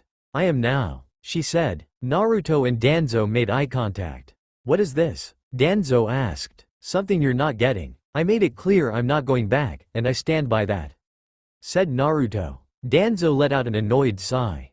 If that's how it's going to be, then I'll eliminate you. I won't stop until I get what I want. I'll find ways to get into those other nations or get you out of them. And I don't care if I'll have to commit an act of war to take you away, Danzo threatened. Naruto, realizing and understanding this man won't give up, and knowing he'll be a problem in the future, he realized he'll have to end him, all of them. Haku, if I asked you to leave, let me handle these guys, would you do it? Naruto asked. No, I won't, said Haku. I'm confident you'll win, but I made it clear I will fight and die by your side. Naruto figured she'll say that. He puts her down, and comes up with an idea. Haku suddenly felt his hand touching her back. She then felt something flow into her and realized it was chakra that was not hers. She looked at herself and recognized this form. This was the form Naruto was in every time he got angry when she was nearly killed or when he got close to one of their clients or Gato's men and witnessed their assassination. This should aid you in this fight, said Naruto. Could you get those Anbu off my back while I face Danzo? Haku asked. Naruto didn't need to ask her since she already planned to attack them. And with speed beyond her own, Haku starts taking out the Anbu. Danzo was furious at seeing his men being taken out and turned back to Naruto. He could tell this was the Nine Tails essence, but it looked different compared to the previous Nine Tails Jinchuriki, or any other Jinchuriki. It should have looked like the one cloaking the girl. Could it be that he bonded with the Nine Tails? If so, then it makes sense since they both despise Konoha to the ground. Danzo now knew that he was going to leave empty-handed. He knew that he wasn't going to win this battle. Left with no options, he had to retreat. I should have thanked the fourth Hokage for giving me the inspiration for this jutsu, Danzo thought as he suddenly disappeared in a flash, followed by the rest of the Anbu. Another jutsu knock-off. Naruto grunted in annoyance. He wanted to kill him now so he wouldn't have to deal with him in the future, but he knew that Danzo understood he wasn't going to win, so retreating was the best option. Naruto squatted down and looked at his reflection, deep in thought. Haku asked, "What's the matter?" She already knew what he could be thinking about, but she just wanted to hear his thoughts. Even if we are outside of the 5 great nations, I have no doubt they will give up, or anyone who wants the fox. Even if we make it to the other nations, I doubt that will stop him from going there," said Naruto. "We know guys like him, they'll do anything to get what they want, not caring if it's a war crime." Haku puts her hand on Naruto's shoulder. "But what's stopping us right now from going to a new place to live, where people with no loyalty to their village could be welcome? You're right about them not giving up, we shouldn't either. We'll just have to keep fighting," said Haku. Naruto slowly nodded and smiled. "Yeah, they'll just have to keep fighting." Naruto got up and the tailed beast's chakra returned to the seal. "I'm glad the boat didn't get damaged," he said. He stuck his hand out for Haku and she took it. They got back on the boat, Naruto dropping Hanketsu and Haku leaning on the gunwale. Naruto starts driving the boat and heads towards the other continent.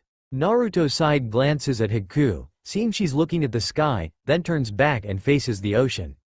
Naruto let out a small, pure smile, knowing that by the time they make it, things will change for the better.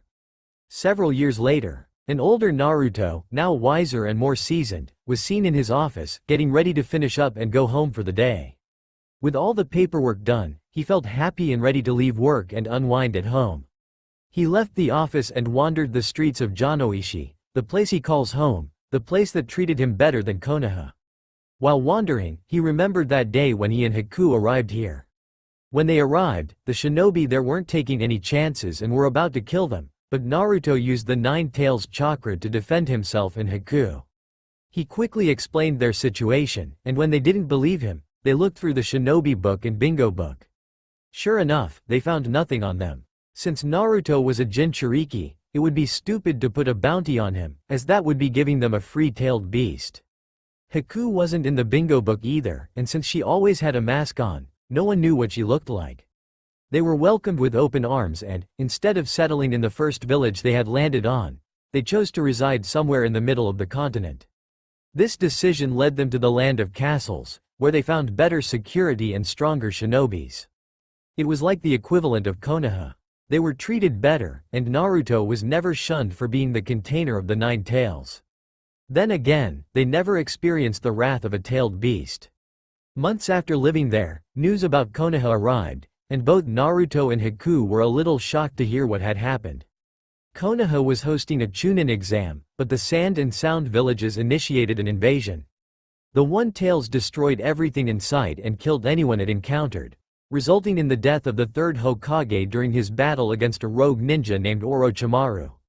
The Sand and Sound villages emerged victorious from the invasion, leaving Konoha as nothing but a sandy graveyard. Some people managed to escape while others did not. Naruto could not be happier after hearing the news. He was glad everyone, or at least some of them, was dead. Well, except for Teuchi and Ayame, since they were the only ones in Konoha who treated him better. He hoped they were among the lucky ones to escape Konoha. But besides all that, it meant this hunt for the Nine Tails was over, which meant he could finally be left alone and live in peace. Except for some reason, fate decided he hadn't had enough, and just sent mercenaries after him. And never in a million years did he think he'll end up facing Kisame Hoshigaki of all people. Side note 2. Since Naruto wasn't in the Chunin exams, he wasn't there to save Sasuke and Sakura from Gaara, so they died. With Sasuke dead and Konoha destroyed, Itachi committed harakiri. With the knowledge he gained from Zabuza, he knows to avoid Samahata's strikes and only fight with Hanketsu. This led to an epic sword duel between two blades made for the hands of potential 7 ninja swordsmen of the mist. The question was, who among them was superior? The fight dragged on, and Naruto was on the ropes until Haku and a few castle ninjas aided him. It reached a point where Naruto had to use the Nine Tails chakra to create a giant beast bomb, blowing Kisame to pieces and sending Samahata to the Mizukage. Then more of them showed up, 2 who called themselves the zombie combo, but they were easy to take out. He didn't understand one of them. What was the point of immortality when you couldn't regenerate?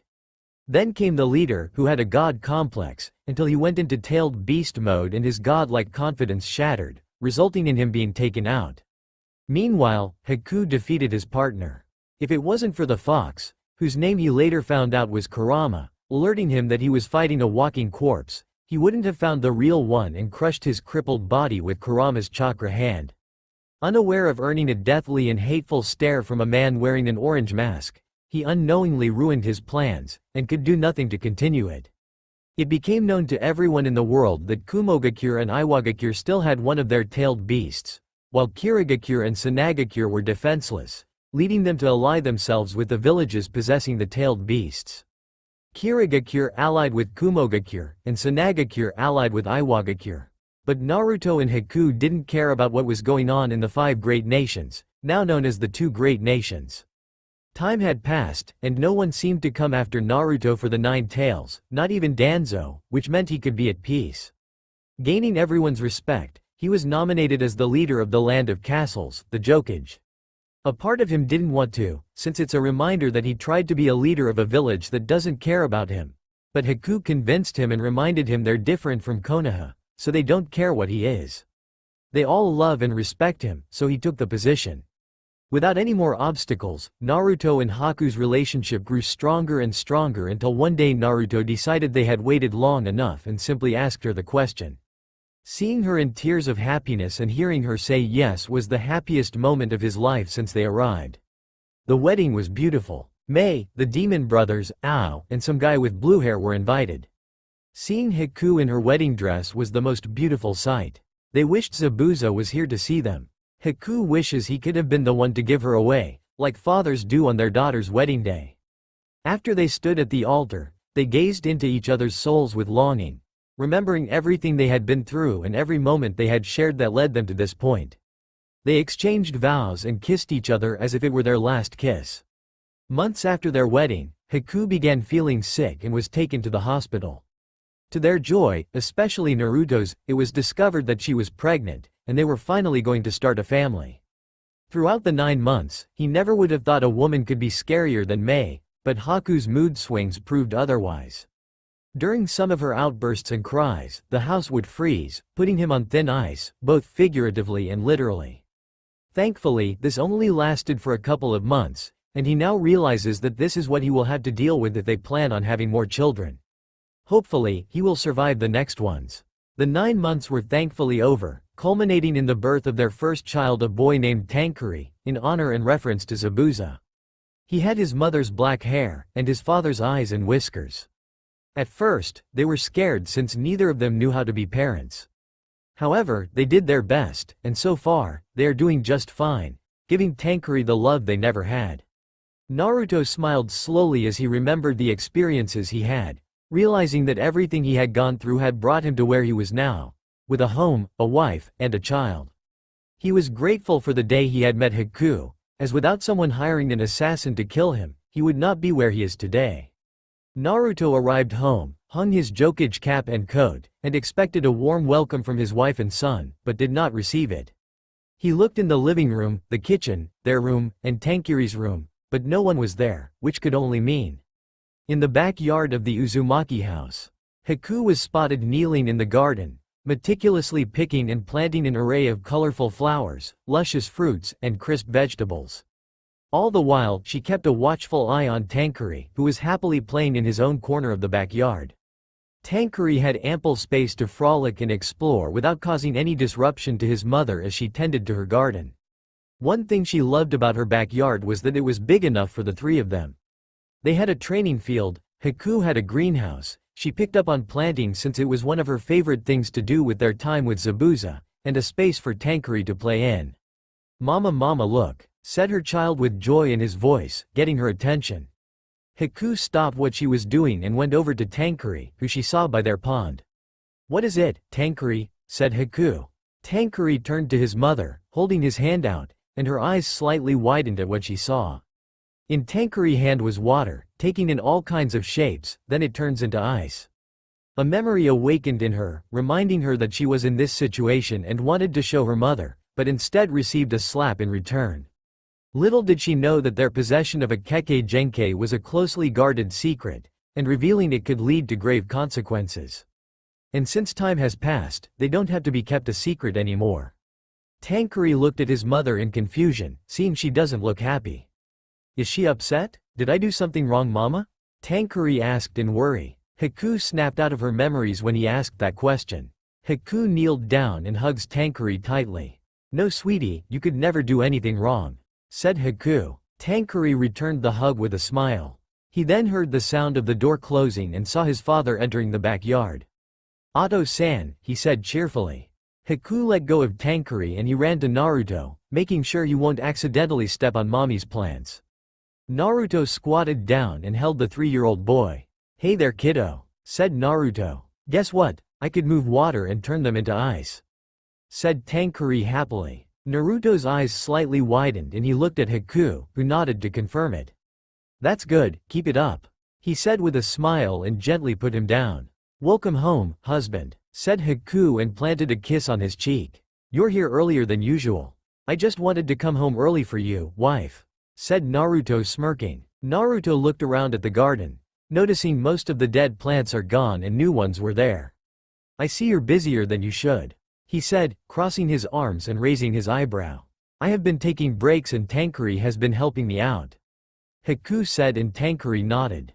Yep, I've been helping mommy, Tankuri said. Naruto looked at him and tousled his hair. Good job, he said, and Tankuri went back to his play area. Haku took Naruto's hand and led him to a mat in the middle of the yard. Naruto sat down with Haku, and the two gazed at the beautiful nature in front of them. So, how's your day? Haku asked. Boring. Nothing interesting. However, Kumo and Iwa are at war with each other now, and since Konoha is no longer there, it seems to be for the last nation standing, said Naruto. Who do you think will win? Naruto asked. Who cares? Haku responded. As long as they keep their battles on their side. Naruto nodded in agreement. True, he said. He would have been concerned for Mei and the Demon Brothers, but they had already left Kirigakure before the war began.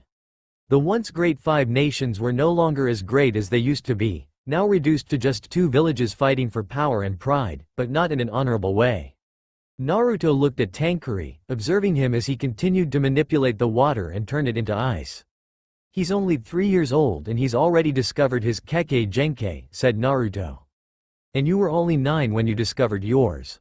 Haku smiled. He's becoming a prodigy, she said proudly. Yeah, Naruto agreed. So, have you thought of a name yet? Asked Haku. Naruto looked at Haku. Huh? I thought you did? He said. I'm still trying to figure it out. Naming our firstborn after Zabuza-sama was an easy pick and we both agreed on it.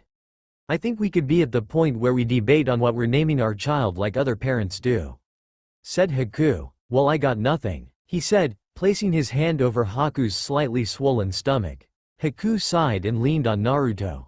Hopefully we could come up with something before it's born, she said. Yeah, said Naruto. They spent the rest of the day in the backyard, put Tankuri to bed, and then settled into bed themselves, nuzzling up to each other as they truly are each other's precious person. That's all for now. If you enjoy, then please like, share and do comments.